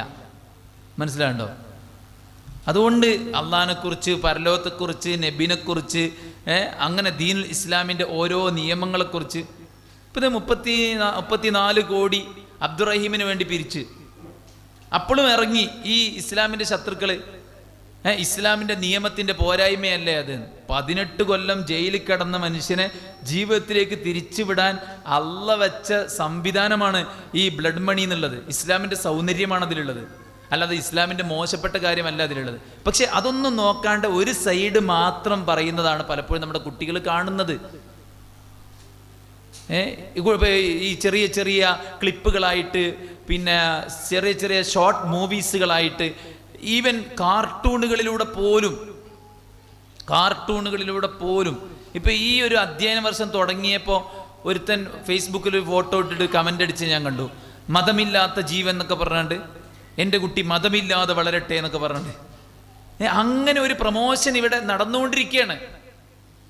അതുകൊണ്ടാണ് കുട്ടികൾ വന്നിട്ട് വരികയെന്നിട്ട് ചോദിക്കണേ, എന്താ പറയുക, തട്ടിട്ടിട്ട് എന്താ കാര്യം, എത്തപ്പം നിസ്കരിച്ചിട്ട് കാര്യം എന്നൊക്കെ ചോദിക്കുന്ന അവസ്ഥയിലേക്ക് പോണത് ഈ ചെറിയൊരു ഉപകരണത്തിലൂടെ. അതുകൊണ്ട് നമ്മൾ കുട്ടികൾക്ക് നല്ലൊരു ധാർമ്മിക അന്തരീക്ഷം നമ്മുടെ വീട്ടിലുണ്ടാക്കിയിരിക്കണം. ഒരു LKG പ്രായത്തിലുള്ള കുട്ടിയും ഒരു 4ാം ക്ലാസ്സിൽ പഠിക്കുന്ന ഒരു കുട്ടിയും, 2 മക്കളുള്ള പിന്നെ ഒരു ഉമ്മ, അവരുടെ 2 കുട്ടികളുടെ ബുദ്ധിപരമായ ചില നീക്കങ്ങളെക്കുറിച്ച് പറയണം. അവരുടെ ഓരോ ഇടപെടലും അവരുടെ അത്ര ചെറുപ്രായത്തിൽ വലിയവരുടെ പക്വത കാണിക്കാം. അപ്പം എന്തതിൻ്റെ റീസൺ അന്വേഷിച്ചപ്പോൾ അവർ പറയാണ്, ഈ കുട്ടികൾ ജനിച്ചു വീണത് തന്നെ പീസ് റേഡിയോ ഒക്കെ ആണ്. മനസ്സിലല്ലേ? ചെറുപ്പം മുതലേ കേട്ടുകൊണ്ടിരിക്കുന്ന പീസ് റേഡിയോ ആണ്. നിങ്ങളുടെ ഫോണിൽ പീസ് റേഡിയോ അടുക്കളയിൽ ഒന്ന് പ്ലേ ചെയ്ത് വെച്ചാൽ മതി. ആ കുട്ടി പിച്ച വെച്ച് വളരുന്ന നാളുകളിൽ ആ കാതുകളിൽ അതിലുള്ള ശബ്ദങ്ങൾ കേൾക്കട്ടെ, അതിൽ പറയുന്ന ചർച്ചകൾ കേൾക്കട്ടെ, അതിൽ കേൾക്കുന്ന ഖിറാഅത്തുകളും മ്യൂസിക്കില്ലാത്ത പാട്ടും അതിലുള്ള മത്സരങ്ങളും അതിലുള്ള കാര്യങ്ങളൊക്കെ കേൾക്കട്ടെ. സ്വാഭാവികമായിട്ടും ആ കുട്ടി വളരെ ചെറുപ്പം മുതൽക്ക് തന്നെ ബോൾഡായ ഒരു കുട്ടിയായിട്ട് മാറും. ഏത് വിഷയത്തിനും ഡിസിഷൻ എടുക്കാനും ഏത് വിഷയത്തിനും ഒരു നിലപാട് പറയാനുമുള്ള ശേഷിയിലേക്ക് ആ കുട്ടി എത്തും. അതുകൊണ്ട് നമ്മുടെ വീടിൻ്റെ അന്തരീക്ഷം മക്കൾക്ക് ഏറ്റവും അനുചിതമായ നിലക്കായിരിക്കണം എന്നുള്ളതാണ്. 4ാമത്തെ കാര്യം എന്താ പറയുക, നമ്മൾ നല്ലവരാണ്, നമ്മൾ ഭർത്താവും നമ്മളും നമ്മുടെ ഭാര്യയും നമ്മളൊക്കെ നല്ല ബന്ധമാണ്, വീട്ടിൽ നല്ല ഇസ്ലാമികമായ അറ്റ്മോസ്ഫിയർ മാത്രമാണ് ഉസ്താദെ, എന്നിട്ടും എൻ്റെ കുട്ടി ഇങ്ങനെ ആയിപ്പോയി. അപ്പം ഇവിടെ നമ്മൾ ശ്രദ്ധിക്കേണ്ടതെന്ന് വെച്ച് കഴിഞ്ഞാൽ, കുട്ടികൾ രാവിലെ മുതൽ വൈകുന്നേരം വരെ അവർ സ്കൂളിലാണ്. ആ സ്കൂളിൽ നിന്ന് ആ കുട്ടികൾക്ക് സിനിമാ കഥകളും മറ്റു പലവിധ കാര്യങ്ങളും ചില സിംബൽസും അല്ലേ. 1ാം ക്ലാസ്സിലെ കുട്ടി വീട്ടിൽ വന്നിട്ട് പറയാണ്, ഒരു കുട്ടി എൻ്റെ നേരെ നോക്കിയിട്ട് വിരൽ പൊക്കി അല്ലേ. ഓരോരോ പുതിയ പുതിയ സിംബൽസും പുതിയ പുതിയ രീതികളൊക്കെയാണ്. കുട്ടികളിങ്ങനെ ഈ തീരെ ഉളുപ്പില്ലാത്ത കുറേ ബ്ലോഗർമാരുണ്ട് നമ്മുടെ നാട്ടിൽ. തീരെ ഉളുപ്പില്ലാത്ത കുറേ ബ്ലോഗർമാർ. അവർക്ക് എന്താ പറയേണ്ടത് എന്താ ചെയ്യേണ്ടതെന്നൊന്നും അറിയില്ല. എന്നിട്ട് അവരെന്ത് ചെയ്യാണ്, ഇപ്പം ഈ അടുത്ത് ഒരു പാരന്റ് പറഞ്ഞു, കുട്ടികളൊക്കെ ഇങ്ങനെ ഒരു പാട്ട് മൂളി പാടുന്നുണ്ട്, അതൊന്ന് കേട്ടോക്കേണ്ടി പറഞ്ഞിട്ട് ആ ലിങ്ക് എനിക്ക് അയച്ചെന്ന്. കേട്ടോക്കുമ്പോൾ പച്ചത്തെറിയാണ് ആ പാട്ടിലുള്ളത്. പച്ചത്തെറി, പച്ചക്ക് വിളിക്കുക. അതായത് ഒരാൾ കള്ള് കുടിച്ചാൽ അയാൾ വിളിക്കൂലേ തെറി, അതുപോലത്തെ തെറി പാട്ടിൻ്റെ വരികളിൽ ആഡ് ചെയ്തിട്ട് ആ പാട്ടും പാടി അങ്ങനെ നടക്കുക കുട്ടികളെ. ഇപ്പൊ പലവിധ, ഇപ്പൊ പണ്ടൊക്കെയാണ് രാഗവും താളവും ഭാവമൊക്കെ അല്ലേ, നല്ല രീതിയുള്ളവനും താളമുള്ളവനൊക്കെ അന്ന് ഗായകന്മാർ. ഇന്ന് അങ്ങനെയല്ല. ഇന്ന് ഓരോരോ വാചകങ്ങൾ കൂട്ടി ഘടിപ്പിച്ചിട്ട് കുറെ കൂക്കിയിട്ടും കുറെ ആർത്തിട്ടും അല്ലേ, കുറെ എന്തൊക്കെയോ അടിച്ചിട്ടാണ് സ്റ്റേജിൽ കയറുന്നത്, എന്തൊക്കെയോ അടിച്ചിട്ടാണ് സ്റ്റേജിൽ കയറുന്നത്. ഇതിൻ്റെ ലഹരിയിൽ ഇങ്ങനെ കുട്ടികൾ താളം പിടിച്ച് ലയിച്ച് ചേരുകയാണ്. ടൂറ് പോകുമ്പോൾ കുട്ടികൾക്ക് പാട്ട് പാടാൻ മൈക്ക് കൊടുത്തു. അപ്പോൾ ഒരുത്തം പാട്ട് പാടാണ്. എന്താ പാട്ട് പാടുന്നത്? ഫുള്ള് സ്കൂളിനും മാഷന്മാർക്ക് എതിരെ ഒരു പാട്ട്, ഫുള്ള് സ്കൂളിനും മാഷന്മാർക്ക് എതിരെ ഒരു പാട്ട്. അതിലെല്ലാം ഉണ്ട്. ഞങ്ങൾ പ്രേമിക്കും ഇജ്ജ് തടയണ്ട, അതുവരെ ഉണ്ടായില്ലേ. മനസ്സിലായില്ലേ? ഈ നിയമമൊക്കെ മാറണം. ആ വരിയൊന്നും ഞാൻ പറയാത്തെന്താ വെച്ച് കഴിഞ്ഞാൽ ആരെങ്കിലും പോയി സെർച്ച് ചെയ്യേണ്ട വെച്ചിട്ടാണ്. അപ്പൊ ഇതുവരെ കുട്ടികളുടെ തലച്ചോറിലേക്ക് ഇങ്ങനെ കുത്തി നിറക്കാൻ വേണ്ടി ഇവിടെ ബോധപൂർവമായ ശ്രമം നടക്കുന്നുണ്ട്. അവിടെ എന്ത് വേണം? അവിടെ കുട്ടികൾ നിലപാടുള്ളവരാകണം. കുട്ടികൾ നിലപാടുള്ളവരാകണമെങ്കിൽ എന്ത് വേണം? കുട്ടികൾക്ക് നോളജ് വേണം. ഒരു മോള് പറയണേ, ഞാൻ മൊക്കനെ കെട്ടിട്ടാണ് വീട്ടിൽ നിന്ന് പോവാ, പക്ഷെ സ്കൂളിലെത്തിയാൽ എൻ്റെ ഫ്രണ്ട്സ് എന്നോട് നിർബന്ധിക്കും ഇത് അയക്കണം. അപ്പം ഞാനും തന്നെ ഓട്ടോമാറ്റിക്കലി അത് അയക്കും. പിന്നെ എനിക്ക് ഭയങ്കര ടെൻഷനാണ്, ഞാനിങ്ങനെ ചെയ്യാൻ പാടില്ലല്ലോ, എന്താ ഞാനിങ്ങനെ ചെയ്തത് എന്നൊക്കെ ആലോചിച്ചിട്ട് എനിക്ക് ടെൻഷനാണ്. അപ്പൊ കുട്ടികൾ സമ്മർദ്ദം ചെലുത്താണ്. നല്ല ബ്രോക്കർ പണി നടക്കുന്നുണ്ട് സ്കൂളിൽ. എത്ര പെട്ടെന്ന് സെറ്റാണ് അറിയുന്നത്. വളരെ പെട്ടെന്ന് അങ്ങോട്ടും ഇങ്ങോട്ട് സെറ്റാക്കി കൊടുക്കാനും കാവൽ നിൽക്കാനും സാധനങ്ങൾ അങ്ങോട്ടും ഇങ്ങോട്ടും ഷെയർ ചെയ്യാനും ഒക്കെ റെഡിയാണ്. ഞാൻ ചോദിച്ചൊരു മോളോട്, നിനക്ക് ഫോണുണ്ടോ ചോദിച്ചു. ഇല്ലാറുണ്ട്. പിന്നെ ഏത് ഫോൺ ഉപയോഗിച്ചിട്ടാണ് നീ അവനുമായിട്ട് സംസാരിക്കാറുള്ളത്? അത് എൻ്റെ കൂട്ടുകാരിയുടെ ഫോൺ ഉപയോഗിച്ചിട്ടാണ്. അവളെ പേരെന്താ? അപ്പോൾ അവളൊരു മുസ്ലിം പേരാണ്. ഞാൻ ചോദിച്ചു, അവൾ നിന്നോട് പറഞ്ഞില്ലേ ഈ ബന്ധം നമുക്ക് ഭയങ്കര കോംപ്ലിക്കേഷൻ ആവുമെന്ന്? ഓൾ എന്നോട് പറഞ്ഞില്ലേ? അപ്പോൾ അവർ പറയണേ, ഓൾ അങ്ങനെ പറയാറില്ല, അവൾ എൻ്റെ കാര്യത്തിൽ, എൻ്റെ പേഴ്സണൽ കാര്യത്തിൽ ഇടപെടാറില്ല. മനസ്സിലായിട്ടുണ്ടെങ്കിൽ അപ്പം എല്ലാ സപ്പോർട്ടും ചെയ്തു കൊടുക്കുകയാണ്. കൂടെ പഠിക്കുന്ന കുട്ടിയുടെ ബ്രദറിൻ്റെ ഫ്രണ്ട്, കൂടെ പഠിക്കുന്ന കുട്ടിയുടെ ബ്രദറിൻ്റെ ഫ്രണ്ട്, എത്ര ലോങ് ആണ്. അതാണ് ഒരു കണക്ഷനായി മാറുന്നത്. ഒരു നമ്പർ കൊടുക്കും, അവൻ്റെ നമ്പർ ബന്ധപ്പെടും, പിന്നെ ഫ്രണ്ട്ഷിപ്പ്, നമ്മൾ ഫ്രണ്ട്ഷിപ്പാണ്, ഹലോ ഹായ് എവിടെയാണ്, എന്താ വിശേഷം ഒക്കെ ചോദിച്ചിട്ട് അങ്ങനെ തുടങ്ങി. ഇതൊന്നും ബോധപൂർവം ചെയ്യണമല്ല. ഒരു ഫ്രണ്ട്ഷിപ്പ് എന്ന നിലക്ക് കുട്ടികൾ ചോദിക്കും, ബോയ്സുമായിട്ട് ഫ്രണ്ട്ഷിപ്പ് ആയിക്കൂടെ? ആയിക്കൂടാന്ന് പറയാൻ കാരണം ഇതാണ്. ഈ ഫ്രണ്ട്ഷിപ്പ് പിന്നെ ആണും പെണ്ണും എന്ന ഒരു നെഗറ്റീവിലേക്ക് പോസിറ്റീവ് അട്രാക്ട് ചെയ്യുന്നത് പോലെ ആണിലേക്ക് പെണ്ണ്, പെണ്ണിലേക്ക് ആണ് അട്രാക്ട് ചെയ്യും. അപ്പൊ നിരന്തരമായൊരു ഫ്രണ്ട്ഷിപ്പിന്റെ പേരിൽ ഇങ്ങനെ ബന്ധപ്പെട്ട് സംസാരിച്ച് ശീലിച്ചു കഴിഞ്ഞാൽ പിന്നീട് ഈ കുട്ടികൾക്ക് പിരിയാൻ പറ്റാത്ത ഒരു ബന്ധമായിട്ട് മാറും. മനസ്സിലായില്ലേ? പിരിയാൻ പറ്റാത്തൊരു ബന്ധമായിട്ട് മാറും. ഇപ്പം ഇന്നലെ ജവഹർ മനോഹർ സാർ ഒരു എക്സാമ്പിൾ പറഞ്ഞു. ഫറോക്കിൽ ഒരു കുട്ടി, അവൾ കാണാൻ നല്ല സൗന്ദര്യമുള്ളൊരു കുട്ടിയാണ്. അവൾ ബസ് ഇറങ്ങുമ്പോൾ ഒരുത്തൻ ബേക്കറിങ് നടക്കും. അപ്പോൾ അവൾ വീട്ടിൽ ചെന്നിട്ട് അമ്മനോട് പറയണം, അമ്മേ എൻ്റെ ബാക്കിൽ ഒരു കരിങ്കുരങ്ങ് പോലത്തെ ഒരു ചെക്കൻ, ഓൾ പറഞ്ഞ വാക്കാണ്, ഒരു കരിങ്കുരങ്ങ് പോലത്തെ ഒരു ചെക്കൻ, കാണാനൊന്നും ഭംഗിയില്ലാത്തൊരു ചെക്കൻ എൻ്റെ പിന്നാലെ നടക്കുന്നുണ്ട്. എന്നും ഇവള് ബസ് ഇറങ്ങുമ്പോൾ പിന്നാലെ ഇങ്ങനെ നടക്കും. ഒരു 3-5 ദിവസം കഴിഞ്ഞപ്പോൾ പിന്നെ അവനെ കാണാനില്ല. ഒരു 4 ദിവസത്തെ ഗ്യാപ്പ് ഇട്ടിട്ട് പിന്നെ അവൻ വന്നു.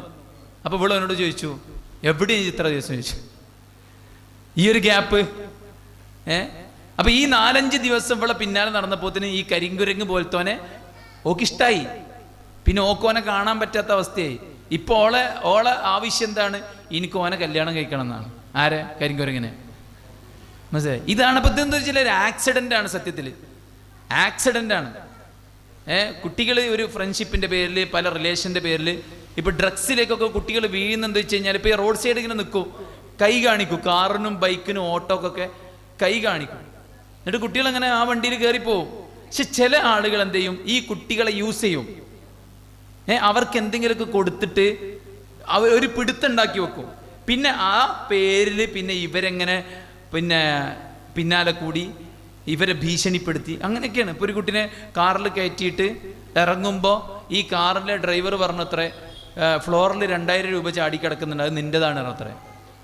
അപ്പോൾ ഓൻ പറഞ്ഞു 8ാം ക്ലാസ് പഠിക്കുന്ന ഓൻ എവിടുന്ന 2000, എൻ്റെതല്ല പറഞ്ഞു. അപ്പോൾ ഇയാൾ പറഞ്ഞു അല്ല ഈ അല്ലാണ്ട് ആരും ഈ കാറിൽ കയറിയിട്ടില്ല, അത് എൻ്റെ തന്നെയാണ്. അങ്ങനെ ആ പൈസ അവനെ കൊണ്ട് നിർബന്ധിച്ച് വാങ്ങിപ്പിച്ചു.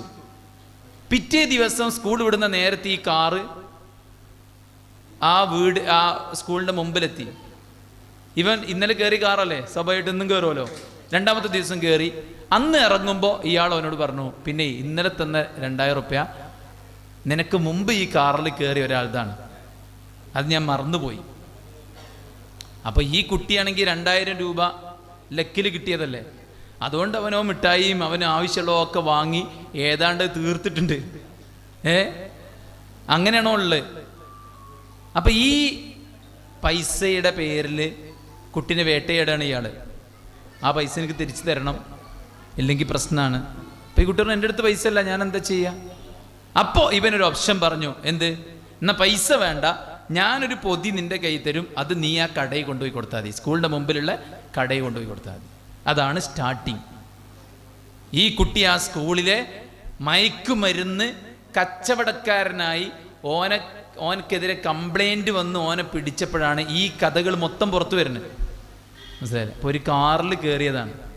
അപ്പോൾ ഇവിടെ പുറത്തുനിന്ന് ഭയങ്കരമായിട്ടുള്ള ഇടപെടലുകൾ നമ്മുടെ മക്കളുടെ വിഷയത്തിൽ നടന്നുകൊണ്ടിരിക്കുന്നുണ്ട്.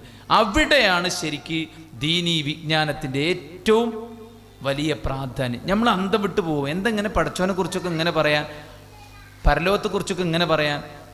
പാരൻസിനൊന്നൊരു വാല്യൂ കൊടുക്കാത്ത തരത്തിലുള്ള സംസാരങ്ങളാണല്ലോ മക്കൾ പറയുന്നത്. അപ്പോൾ ഈ ബേസിക് ആയിട്ടുള്ള ഇസ്ലാമിൻ്റെ കാര്യങ്ങൾ അറിയാത്ത വലിയൊരു പ്രശ്നം നമ്മുടെ മക്കൾക്കുണ്ട്. പക്ക ജാഹിലുകളാണ് സത്യം പറഞ്ഞ ദീനിൻ്റെ കാര്യത്തിലെ മക്കള്. ഒരു തരത്തിലുമുള്ള വിജ്ഞാനവുമില്ലാത്ത, ഒരു അടിസ്ഥാന വിജ്ഞാനവും ഇല്ലാത്തൊരവസ്ഥയിലേക്ക് മക്കൾ മാറുന്നതുകൊണ്ടാണ്. അല്ലെങ്കിൽ ഇപ്പോൾ ഇതെന്താണ്, ഇപ്പോൾ ഇവിടെ മെഡിക്കൽ കോളേജിൽ LGBT വിഷയത്തിൽ ബാസിൽ CPയും അതുപോലെ തന്നെ ഒരു ആക്ടിവിസ്റ്റും തമ്മിൽ സംവാദം ഉണ്ടായി. അതിൻ്റെ സെക്കൻഡ് സ്റ്റെപ്പ് സംവാദത്തിന് വേണ്ടിയിട്ട് ശ്രമിച്ചപ്പോൾ അവർ പറഞ്ഞ ഒറ്റ നിബന്ധന, ബാസിലുമായിട്ട് സംവാദത്തിനില്ല എന്നാ. ബാസിലുമായിട്ട് സംവാദത്തിനില്ല. എന്തേ? അവരടുത്ത് എവിഡൻസ് ഇല്ല. അതന്നെ. അപ്പോൾ കുട്ടികളെ അത് പിന്നെ വാങ്ങിയ പോരെ ബോസ്, പിന്നെ വാങ്ങും. കുട്ടികളെ സംബന്ധിച്ചിടത്തോളം അവർക്കറിയില്ല ഈ പറയുന്ന കാര്യങ്ങൾക്കൊക്കെ നല്ല കറക്റ്റ് ആൻസർ ഇസ്ലാമിനുണ്ടെന്നും ഇസ്ലാം പക്കയാണെന്നും ഇസ്ലാം ദൈവികമാണെന്നും പടച്ചോനും പരലോകവും സ്വർഗവും നരകവും ഒക്കെ ഉള്ളതാണ് എന്നുള്ള അതിൻ്റെ ബേസിക് ആയിട്ടുള്ള കാര്യങ്ങളിലുള്ള കുട്ടികളുടെ വിജ്ഞാനക്കുറവ് നല്ലോണുണ്ട്. അതുകൊണ്ട് മതം കുട്ടികളെ പഠിപ്പിക്കാന്ന്. അപ്പോൾ ഇവിടെ കണ്ണൂർ ജില്ലയിൽ PGക്ക് പഠിച്ചൊരു സുഹൃത്ത് ഓൻ എന്നോട് പറയണേ, വാലന്റൈൻസ് ഡേൻ്റെ അന്ന് അവൻ്റെ ക്ലാസ്സിലെ എല്ലാ ബോയ്സിനും ഗേൾസ് കൊണ്ടുപോയിട്ട് ഗിഫ്റ്റ് കൊടുത്തു. കാമുകന്മാർക്ക് കൊടുക്കും. അവന് മാത്രം ഒരാളും ഒരു മിഠായിയോ ഒരു ഫ്ലവറോ ഈവൻ ഒരു സ്മൈല് പോലും കൊടുത്തില്ല. അപ്പോൾ ഓൻ പറയണേ ഇതെൻ്റെ അഭിമാനത്തിൻ്റെ നിമിഷമായിരുന്നു. കാരണം ക്ലാസ്സിലുള്ള മുഴുവൻ ബോയ്സിനും കാമുകിമാരുണ്ട്, എനിക്ക് കാമുകിയില്ല എന്നത് എൻ്റെ ഒരു അഭിമാനമാണ്. അതെന്താ അഭിമാനമാണ്? ഇന്നത്തെ കുട്ടികൾ എന്താ വെച്ചാൽ ലിപ്സ്റ്റിക്കും കൺമഷിയും അല്ലേ, പല കോലത്തിലും മുടി ചീകിയിട്ടും തട്ടം അയച്ചിട്ടും പാൻറ് പൊക്കിയിട്ടും, ബോയ്സ് ആണെങ്കിൽ മുടി പല കോലത്തിൽ വെട്ടിയിട്ടും കൂട്ടുകാരോടൊപ്പം അതിലേക്ക് ലയിച്ച് ചേരാണ്. അതില്ലെങ്കിൽ ശരിയാവില്ല. ഇപ്പോൾ ഒരു കുട്ടി പറയണമെന്ന് വെച്ചാൽ ലിപ്സ്റ്റിക്ക് എനിക്ക് വാങ്ങിത്തരണം. അപ്പോൾ ഉമ്മ പറയണത് അത് ഉപയോഗിക്കാൻ പറ്റില്ല മോളെ, നമുക്ക് ഉപയോഗിക്കാൻ പറ്റില്ല. അപ്പോൾ ഓള് പറയണം ഉപയോഗിക്കാനല്ലമ്മ, അതെൻ്റെ ബാഗിൽ വെക്കാനാണ്. കാരണം എല്ലാ കുട്ടികൾക്കും ഇതുണ്ട്, ഞാൻ ഉപയോഗിക്കൂല, പക്ഷെ എൻ്റെ ബാഗിൽ വെക്കണം, എനിക്ക് മാത്രം ഇല്ലാണ്ട് വെക്കുക എന്നുള്ള വലിയൊരു നെഗറ്റീവാണ്. അപ്പം അവിടെ ഞാനൊരു മുസ്ലിമാണ്, എനിക്ക് പറ്റാത്തത് പറ്റില്ലെന്ന് ആരുടെ മുഖത്ത് നോക്കി ആർജവത്തോടെ പറയാനുള്ള തൻ്റെ ഇടത്തിലേക്ക് മക്കളെ മാറ്റിയെടുക്കണം. മനസ്സിലായി? വ്യക്തിത്വം മാറാതുള്ള തീരുമാനങ്ങൾ കൊണ്ടൊന്നും നടക്കൂല. ഞാൻ പുകവലിക്കില്ലെന്ന് തീരുമാനിച്ചിട്ടുണ്ട് എന്ന് പറയണതും ഞാൻ പുകവലിക്കാത്തവനാണ് എന്ന് പറയുന്ന രണ്ടു മാറ്റമുണ്ട്. പുകവലിക്കണ്ടെന്ന് ഞാൻ ആഗ്രഹിക്കുന്നുണ്ട്, തീരുമാനിച്ചിട്ടുണ്ട്, അതുകൊണ്ട് ദയവേത് ഇങ്ങോട്ട് നീട്ടല്ലേ, ചിലപ്പോൾ ഞാൻ ദുർബല ഹൃദയനാണ്, ഉപയോഗിച്ചു പോവും, കാരണം ഞാൻ അങ്ങനെ തീരുമാനിച്ചിട്ടുണ്ട്. അങ്ങനെ തീരുമാനിച്ചിട്ടുണ്ടെങ്കിൽ ആ തീരുമാനം നടപ്പിലാക്കാൻ വേണ്ടിയിട്ടാണ് ഓനെന്തേ വലിക്കാതെക്കണേ. മറ്റോൻ അങ്ങനെയല്ല, ഞാൻ പുകവലിക്കാത്തവനാണെന്ന് പറയുമ്പോൾ അതവൻ്റെ വ്യക്തിത്വമാണ്. അപ്പോൾ കുട്ടികളിൽ ഞാനൊരു മുസ്ലിമാണ്, മുസ്ലിമിൻ്റെ വിശ്വാസം ഇന്ന ഇന്ന രീതിയിലാണ്, എൻ്റെ ഡ്രസ്സ് ഇന്ന ഇന്ന കോലത്തിലാണ്, എനിക്ക് അനുവദിച്ചത് ഇന്ന ഇന്ന രീതികളാണ്, ഇസ്ലാമിൽ നമസ്കാരം ഇന്ന കാര്യത്തിന് വേണ്ടിയാണ് നിർവഹിക്കുന്നത്, എല്ലാ കാര്യവും ഡീറ്റെയിൽഡ് ആയിട്ട് കുട്ടികൾക്ക് അറിയണം. നിങ്ങൾ ചിന്തിക്കുക, 23 കൊല്ലം റസൂലുള്ള വിശ്രമമില്ലാതെ പഠിപ്പിച്ച കാര്യം നമ്മളിപ്പോൾ എത്ര മണിക്കൂർ കൊണ്ടാണ് പഠിപ്പിക്കണേ? അതും തന്നെ ഈ ചെറുപ്പത്തിലാണ് നമ്മൾ വുളു മുറിയുന്ന കാര്യങ്ങൾ, അങ്ങനത്തെ കുറേ ബേസിക്സ് ആയിട്ടുള്ള കാര്യങ്ങൾ പഠിക്കണേ. അന്ന് ഇതെന്താണെന്ന് അറിയില്ല അല്ലേ? എന്താണ് മനി, എന്താണ് മതി, എന്താണ് ഹൈല്, എന്താണ് ഇസ്തിഹാലത്ത്, എന്താണ് നിഫാസ്, ഇതൊന്നും അറിയാത്ത കാലത്താണ് നമ്മൾ ബേസിക്സ് പഠിക്കണേ. പക്ഷേ ഇതിലേക്കൊക്കെ നമ്മൾ പ്രായം അതിലേക്ക് എത്തുമ്പോൾ പിന്നെ കുട്ടികളൊന്നും പഠിക്കണില്ല. അപ്പൊ ഈ പഠനം എന്നതൊരു കണ്ടിന്യൂയിങ് പ്രോസസ്സാണ്. ഇമാം അഹ്മദ് ബിൻ ഹംബൽ റഹിമഹുല്ലയോട് ചോദിച്ചില്ല. അപ്പൊ അദ്ദേഹത്തിന്റെ കയ്യിൽ എപ്പോഴും ഒരു പേനയും ഒരു പുസ്തകവും ഉണ്ടാവും. അദ്ദേഹത്തോട് ചോദിച്ചു, എത്ര കാലാപ്പങ്ങൾ പഠിക്കണോ ചോദിച്ചു. അപ്പൊ അദ്ദേഹം പറഞ്ഞത് ഹത്തൽ മൗത്ത്, മരണം വരെ, എൻ്റെ ഖബർ എത്തണവരെ ഞാൻ പഠിച്ചുകൊണ്ടേയിരിക്കുന്ന പറയണേ. മനസ്സിലായില്ലേ?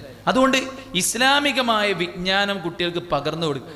ആരാണ് നിനക്ക് മഹറം, ആരൊക്കെ നിനക്ക് മഹറമല്ല, എന്തൊക്കെ നമുക്ക് ആവാം, എന്തൊക്കെ നമുക്ക് ആവില്ല, എന്തിനാണ് നമ്മളിങ്ങനെ ഇവിടെ റെസ്ട്രിക്റ്റഡ് ആയിട്ട് ജീവിക്കുന്നത്, നമുക്ക് മരണത്തിനപ്പുറത്തൊരു പരലോകമുണ്ട്, നമുക്ക് ആരോടൊക്കെയാണ് ബാധ്യത. കുട്ടികൾക്ക് ഇങ്ങോട്ട് കിട്ടാളിനെ കുറിച്ച് നല്ല ബോധമുണ്ട്, പക്ഷെ അങ്ങോട്ട് കൊടുക്കാളിനെ കുറിച്ചൊരു ബോധമില്ല. അവകാശങ്ങളെക്കുറിച്ച് ബോധമുണ്ട്, ഉത്തരവാദിത്തങ്ങളെ കുറിച്ച് ബോധമല്ല. അതുകൊണ്ടാണ് ഈ ഉത്തരവാദിത്തങ്ങൾ ഏറ്റെടുക്കാൻ അവർ മടിക്കുന്നത്. കല്യാണം കഴിച്ചാൽ പിന്നെ ഹസ്ബൻഡിനനുസരിച്ച് നിൽക്കണം അല്ലേ? അപ്പോൾ ആ ഉത്തരവാദിത്തമാണ്. ഉത്തരവാദിത്തത്തിന് നമ്മൾ റെഡിയല്ല. അപ്പൊ ഉത്തരവാദിത്വം ഏറ്റെടുക്കാൻ അവർ റെഡിയായി വരണം. ഓരോ കാര്യത്തിൽ അവർക്ക് കറക്റ്റ് ക്ലാരിറ്റിയും ആൻസറും ഉണ്ടായിരിക്കണം. അതുകൊണ്ട് തന്നെ ധാർമ്മികമായ വിദ്യാഭ്യാസം കുട്ടികൾക്ക് പകർന്നു കൊടുക്കുക എന്നുള്ളതാണ് ഏറ്റവും പ്രധാനം. ഒരു 8, 9, 10 ക്ലാസ്സിലെ കുട്ടികൾക്ക് നമ്മൾ ജാലകം ക്യാമ്പ് നടത്തി. ആ ക്യാമ്പ് കഴിഞ്ഞ് കുട്ടികൾ പോകാൻ നേരത്ത് അവസാന ദിവസം കുട്ടികൾ പറഞ്ഞു, ഞങ്ങൾക്ക് കൗൺസിലിംഗ് വേണം പറഞ്ഞു. അപ്പോൾ അവിടെ അവൈലബിൾ ആയിരുന്ന 3-4 ആൾക്കാർ വന്ന് കുട്ടികളോട് സംസാരിച്ചു. അന്ന് 3 കുട്ടികളുമായിട്ട് ഞാൻ സംസാരിച്ചു. അപ്പം എൻ്റെ അടുത്ത് വന്ന 3 കുട്ടികൾ എന്നോട് ചോദിച്ചത്, എനിക്ക് പ്രേമമുണ്ട്, എങ്ങനെ അതിൽ നിന്ന് രക്ഷപ്പെടാം? മനസ്സിലായോ? പ്രേമമുണ്ട്, എങ്ങനെ അതിൽ നിന്ന് രക്ഷപ്പെടാം? അപ്പം എന്താ വെച്ചാൽ ഈ ഇതിൽ പെട്ട് കഴിഞ്ഞാൽ ഒരുപാട് ഫാക്ടേഴ്സ് അവിടെ വർക്ക് ചെയ്യുന്നുണ്ട്. ഞാൻ അവരെ വഞ്ചിക്കല്ലേ, ഞാനങ്ങ് വാക്ക് കൊടുത്തു പോയില്ലേ, ഞങ്ങൾ ഒരുപാട് കാര്യങ്ങൾ അങ്ങോട്ടും ചെയ്തു പോയില്ലേ, ഇനി എനിക്ക് മറ്റൊരാളെ ആക്സെപ്റ്റ് ചെയ്യാൻ കഴിയുമോ? അത് അവനോടുള്ള വഞ്ചനയല്ലേ? ഇങ്ങനെ ചതിയിൽ വഞ്ചന എല്ലാം വരുന്നത് മൊത്തം ചതിയാണ്, പിന്നെ അതിലൊരു വഞ്ചന ഉണ്ടോ? ഇത് സത്യം പറഞ്ഞാൽ ഇങ്ങനത്തെ കുറേ ഊരാക്കുടുക്കുകളിൽ പെട്ടിട്ടാണ് കുട്ടികൾ നിൽക്കുന്നത്. എന്നിട്ട് അവൻ വിളിക്കുന്നിടത്തേക്ക് പോവുക, അവൻ ചെയ്യാൻ പറയുന്ന കാര്യങ്ങൾ ചെയ്യുക. ഇങ്ങനെ അവരുടെ ഒരു സ്ലേവറിയാണ് ശരിക്ക്, അവർക്കൊരു അടിമത്വത്തിലേക്കാണ് ശരിക്കും കുട്ടികൾ പോണേ. ഏത് മൊട്ടക്കുന്നിൻ്റെ മുകളിലുണ്ടാവും 2-3 കപ്പിൾസ്, ചെറിയ കുട്ടികൾ. അത് അവർ സമ്മർദ്ദത്തിലാക്കി. കുറേ ദിവസമായി നമ്മൾ പോണം പറഞ്ഞ്, നീ ഇനിയും പോയില്ലെങ്കിൽ ഞാൻ നിന്നോട് മിണ്ടൂല, സംസാരിക്കൂല, ഇനി എന്നെ വിളിക്കണ്ട, ഇങ്ങനെ കുറേ ഇമോഷണൽ ബ്ലാക്ക് മെയിലിങ്ങിലൂടെയാണ് ഈ കുട്ടികളെ ബെഡിലടക്കം എത്തിക്കുന്നത്. മനസ്സിലായില്ലേ? പിന്നെ ഇപ്പം കെട്ടാന്ന് പറഞ്ഞ ആളല്ലേ, അപ്പം പിന്നെ അതിൽ കുഴപ്പമൊന്നുമില്ലല്ലോ എന്ന നിലയ്ക്ക് അവരും ചിന്തിക്കാൻ. കെട്ടാം എന്ന ഒരു വാക്കുകൊണ്ട് മാത്രം കാര്യമില്ലല്ലോ.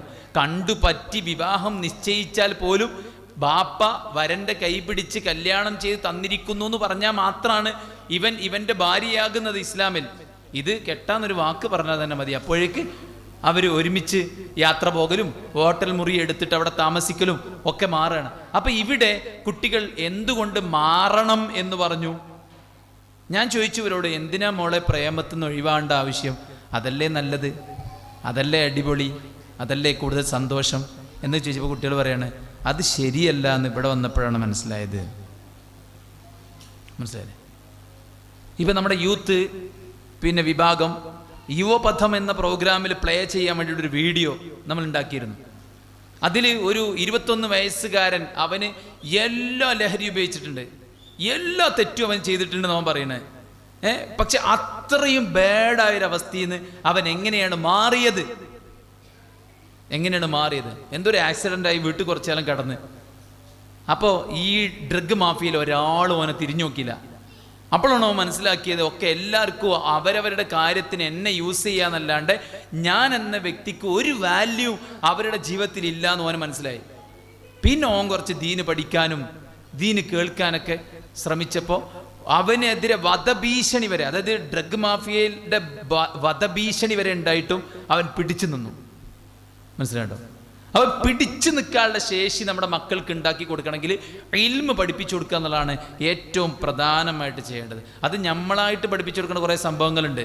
വീട്ടിൽ നിന്ന് നമ്മൾ നല്ല സ്നേഹത്തിൽ ഭംഗിക്ക് പഠിപ്പിച്ചു കൊടുക്കണം. അപ്പോൾ ഫുഡ് കഴിക്കുന്ന സമയത്തും ടോയ്ലറ്റ് പോകുന്ന സമയത്തും ഉറങ്ങി എണീക്കുന്ന സമയത്തും നമ്മൾ കൂടെ നടന്നിട്ട് അവരെ സ്നേഹത്തോടെ അവർക്ക് പറഞ്ഞ് പഠിപ്പിച്ച് അവർ സെറ്റാക്കി കൊടുക്കേണ്ട കുറേ നോളജുകളുണ്ട്.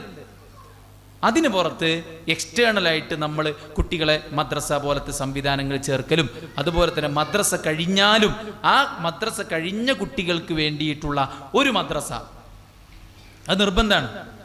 ഇല്ലെങ്കിൽ നമ്മൾ എന്താ പറയുക, 8ാം ക്ലാസ് വരെ മദ്രസ പഠിപ്പിച്ചാണ് സാറേ, എന്നിട്ട് ഓൾ ഇങ്ങനത്തെ ഒരു കാര്യം അല്ല, എന്നിട്ട് ഓനിങ്ങനെ MDMA പെട്ടുപോയി എന്ന് പറയും. ഇത് എപ്പോഴും തുടർന്നു കൊണ്ടേയിരിക്കണം. ഇപ്പോൾ ഒരു പിതാവ് എന്നെ വിളിച്ചിട്ട് പറഞ്ഞു, നിങ്ങൾ മോനോടൊന്ന് സംസാരിക്കുക ചോദിച്ചു. അപ്പോൾ ഞാൻ ചോദിച്ചു എന്താ പ്രശ്നം ചോദിച്ചു. ഓനെ സ്കൂളിൽ നിന്ന് സ്മോക്ക് ചെയ്തതിൻ്റെ പേരിൽ ഒരട്ടം പിടിച്ച്, പിന്നെ അത് സംസാരിച്ച് കോംപ്രമൈസാക്കി വീണ്ടും കയറി, പിന്നെ വീണ്ടും ഇതിൻ്റെ പേരിൽ പിടിച്ച്. അങ്ങനെ ഞാനൊരു കൗൺസിലറുടെ അടുത്ത് കൊണ്ടുപോയി, സൈക്കാട്രിസ്റ്റിൻ്റെ അടുത്ത് കൊണ്ടുപോയി. സൈക്കാട്രിസ്റ്റ് പറഞ്ഞു ഓനെ ഡോക്ടറെ കാണിക്കണം പറഞ്ഞു. അങ്ങനെ ഡോക്ടറെ കാണിച്ച് മൂത്രം പരിശോധിച്ചപ്പോൾ മൂത്രത്തിൽ കഞ്ചാവിൻ്റെ അംശം കണ്ടെത്തി. അപ്പം ഞാൻ ചോദിച്ചു, എനിക്ക് ഓൻ്റെ ഫോട്ടോ ഒന്ന് അയച്ചുതരും നിങ്ങൾ ചോദിച്ചു. അപ്പോൾ ഓൻ്റെ ഫോട്ടോ മൂപ്പര് അയച്ചെന്നപ്പോൾ വളരെ സാധുവായ നല്ല സൽസ്വഭാവിയായ ഖുർആനൊക്കെ പഠിച്ച് വളർന്ന നല്ലൊരു കുട്ടിയായിരുന്നു. മനസ്സിലായേണ്ട, ഇസ്ലാമികമായൊരു അന്തരീക്ഷത്തിൽ പഠിച്ചുകൊണ്ടിരിക്കുന്ന ഓനെ ബാപ്പെടുത്തിട്ട് ആ സ്കൂളിൽ നിന്ന് റിസൈൻ അവൻ്റെ TC വാങ്ങിയിട്ട് നാട്ടിലൊരു സ്കൂളിൽ കൊണ്ട് ചേർത്ത്. അവിടെ കമ്പനി കൂടിയിട്ട് ഓനായിട്ട് വഷളായി. ഒരിക്കലും പറഞ്ഞാൽ വിശ്വസിക്കൂല. അത്രയും നല്ലൊരു കുട്ടി ഇങ്ങനൊരു കാര്യത്ത് പെട്ടു എന്ന് പറഞ്ഞാൽ ഒരിക്കലും. ഈ ലഹരിയൊക്കെ എന്താ പറയുക, ഒറ്റവട്ടം ഉപയോഗിച്ചാൽ മതി, ഒറ്റവട്ടം. ഈ MDMA എന്നൊക്കെ പറഞ്ഞാൽ ഒരു വട്ടം ഉപയോഗിച്ചാൽ 3, 4, 5 ദിവസം അതിൻ്റെ കിക്ക് നിൽക്കും. അത്ര ആടൂല, മണക്കൂല. നമ്മളവിടെ ഹെൽപ്പറായിട്ട് മാറണം, ഒരു സഹായിയായിട്ട് മാറണം. അപ്പോൾ ഒരു ദേഷ്യം ഉണ്ടാവില്ല. കുട്ടികളോട് നമ്മൾ ചോദിക്കാറുണ്ട്, ഉമ്മാനിപ്പാനെ കുറിച്ച് നിങ്ങൾക്ക് ഏറ്റവും ദേഷ്യമുള്ള കാര്യം എന്താ? ഉമ്മാനെ കുറിച്ച് ഏറ്റവും ദേഷ്യം എപ്പോഴും ഇങ്ങനെ ചീത്ത പറഞ്ഞുകൊണ്ടിരിക്കും, എപ്പോഴും ഇങ്ങനെ ഉപദേശിച്ചുകൊണ്ടിരിക്കും. അതാണ് ഈ ഉപദേശം എന്ന് പറഞ്ഞാൽ ദേഷ്യം പിടിക്കേണ്ട ഒരു കാര്യമല്ലല്ലോ. അപ്പോൾ അതിൻ്റെ സ്ലാങ്ങും രീതിയൊക്കെ മാറുന്നത് കൊണ്ടാണ് പലപ്പോഴും കുട്ടികൾക്കതൊരു വെറുപ്പായിട്ട് മാറുന്നത്. അതുകൊണ്ട് നമ്മൾ ഇത് കുറച്ച് പഠിക്കണം. ഇപ്പോൾ യൂട്യൂബൊക്കെ നമ്മൾ നോക്കുന്നുണ്ട്. എന്തിനാണ് നോക്കണത്? നമ്മൾ കുട്ടികളോട് ഷോർട്സ് കാണണ്ട, റീൽസ് കാണണ്ട, പാട്ട് കാണണ്ട, സിനിമ കാണണ്ട എന്നൊക്കെ പറയും. എന്നിട്ട് നമ്മൾ ഒഴിവിട്ടുമ്പോൾ നമ്മൾ ഫോൺ എടുത്തിട്ട് ഷോർട്സ് കണ്ട ഇങ്ങനെ ഇരിക്കും. അപ്പം നിങ്ങൾക്ക് ഷോർട്സ് കാണാല്ലേ, ഞമ്മക്ക് ഷോർട്സ് കണ്ട ഷോർട്സ്, നിങ്ങൾക്ക് ഷോർട്സ് കണ്ട അല്ലേ? അതൊക്കെ ഭയങ്കര പ്രശ്നമാണ്. ഇപ്പം നമ്മൾ ഈ സമയം നല്ല കുറേ സാധനങ്ങളുണ്ട് യൂട്യൂബിൽ, കുട്ടികളുമായി ബന്ധപ്പെട്ട് കുട്ടികളുടെ പഠനത്തിലുള്ള വീക്ക്നെസ്, കുട്ടികളുടെ സ്വഭാവത്തിലുള്ള പ്രശ്നങ്ങൾ അല്ലെ, കുട്ടികളുടെ ഒരുപാട് ഡിസബിലിറ്റീസ്, അതിനെങ്ങനെ ഓവർകം ചെയ്യാൻ പറ്റുന്നതിൽ ഒരുപാട് സാധനങ്ങളുണ്ട്. നമ്മൾ പണ്ട് എൻ്റെ കൊറോണ കാലത്ത് പിന്നെ സബ്സ്ക്രൈബ് ചെയ്ത് വെച്ചാൽ ഐഷാസ് കിച്ചണും അങ്ങനത്തെ കുറേ സാധനങ്ങൾ.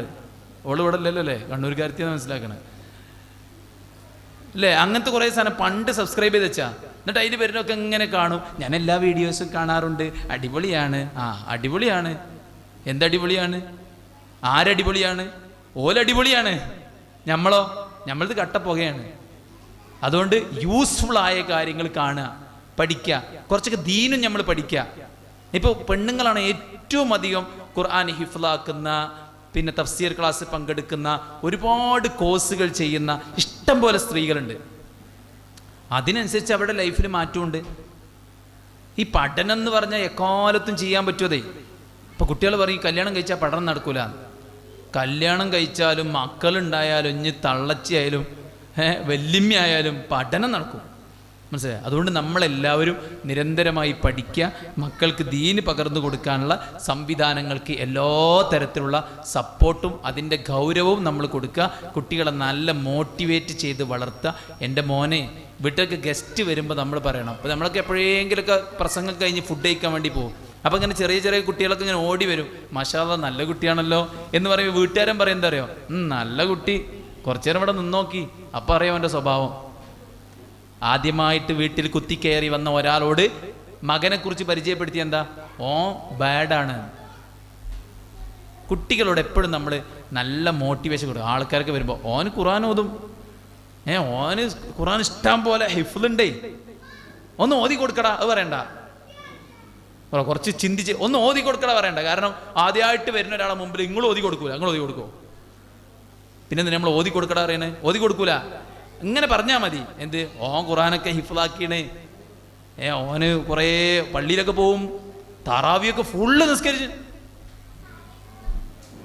അങ്ങനെയാണ് ഒരു കുട്ടി മനസ്സിലാക്കുക, ഞാനൊരു റിലീജിയസ് പേഴ്സണാണ്, ഞാൻ നിസ്കരിക്കുന്നവനാണ്, ഞാൻ ഖുറാൻ പഠിക്കുന്നവനാണ്, ഞാൻ ഉമ്മനോട് നല്ല നിലക്ക് പെരുമാറുന്നവനാണ് എന്ന് കുട്ടി പറയണമെങ്കിൽ ഉമ്മച്ചിക്ക് ഏറ്റവും ഇഷ്ടപ്പെട്ട കുട്ടിയാണ് ഈ, എൻ്റെ സ്വഭാവം ഉമ്മച്ചിക്ക് ഭയങ്കര ഇഷ്ടമാണ്, നിൻ്റെ സ്വഭാവം നല്ല സ്വഭാവമാണ്, ഉസ്താദുമാരും ടീച്ചേഴ്സൊക്കെ എന്നെക്കുറിച്ച് നല്ലതാണ് പറയണത് അല്ലേ.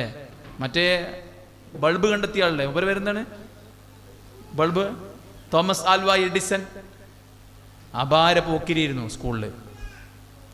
ഓൻ്റെ പോക്കിരിത്തരം സഹിക്കാൻ വയ്യായിട്ട് ടീച്ചർ അമ്മക്കൊരു കത്ത് എഴുതി. സ്കൂളിൽ വന്നിട്ട് ഈ മടക്കി വെച്ച കത്ത് അമ്മക്ക് ഡ്രസ്സ് അലക്കുമ്പോൾ അതിൻ്റെ പോക്കറ്റിൽ നിന്ന് ഈ കത്ത് കിട്ടി. അപ്പം അമ്മ അങ്ങനെ വായിച്ചു നോക്കി പറഞ്ഞു, നിങ്ങളുടെ മകൻ വളരെ വീക്കാണ് പഠനത്തിനും മറ്റു കാര്യങ്ങളിലും, ഓനെ ഡീൽ ചെയ്യുക എന്ന് പറഞ്ഞാൽ ഭയങ്കര ബുദ്ധിമുട്ടാണ്, അതുകൊണ്ട് നാളെ മുതൽ ഓനെ സ്കൂൾക്ക് വിടണ്ട. അമ്മ ഈ പൊതി ഈ ലെറ്റർ മെല്ലെ മടക്കി എടുത്തു വെച്ചു. എന്നിട്ട് ഒന്നും പറഞ്ഞില്ല.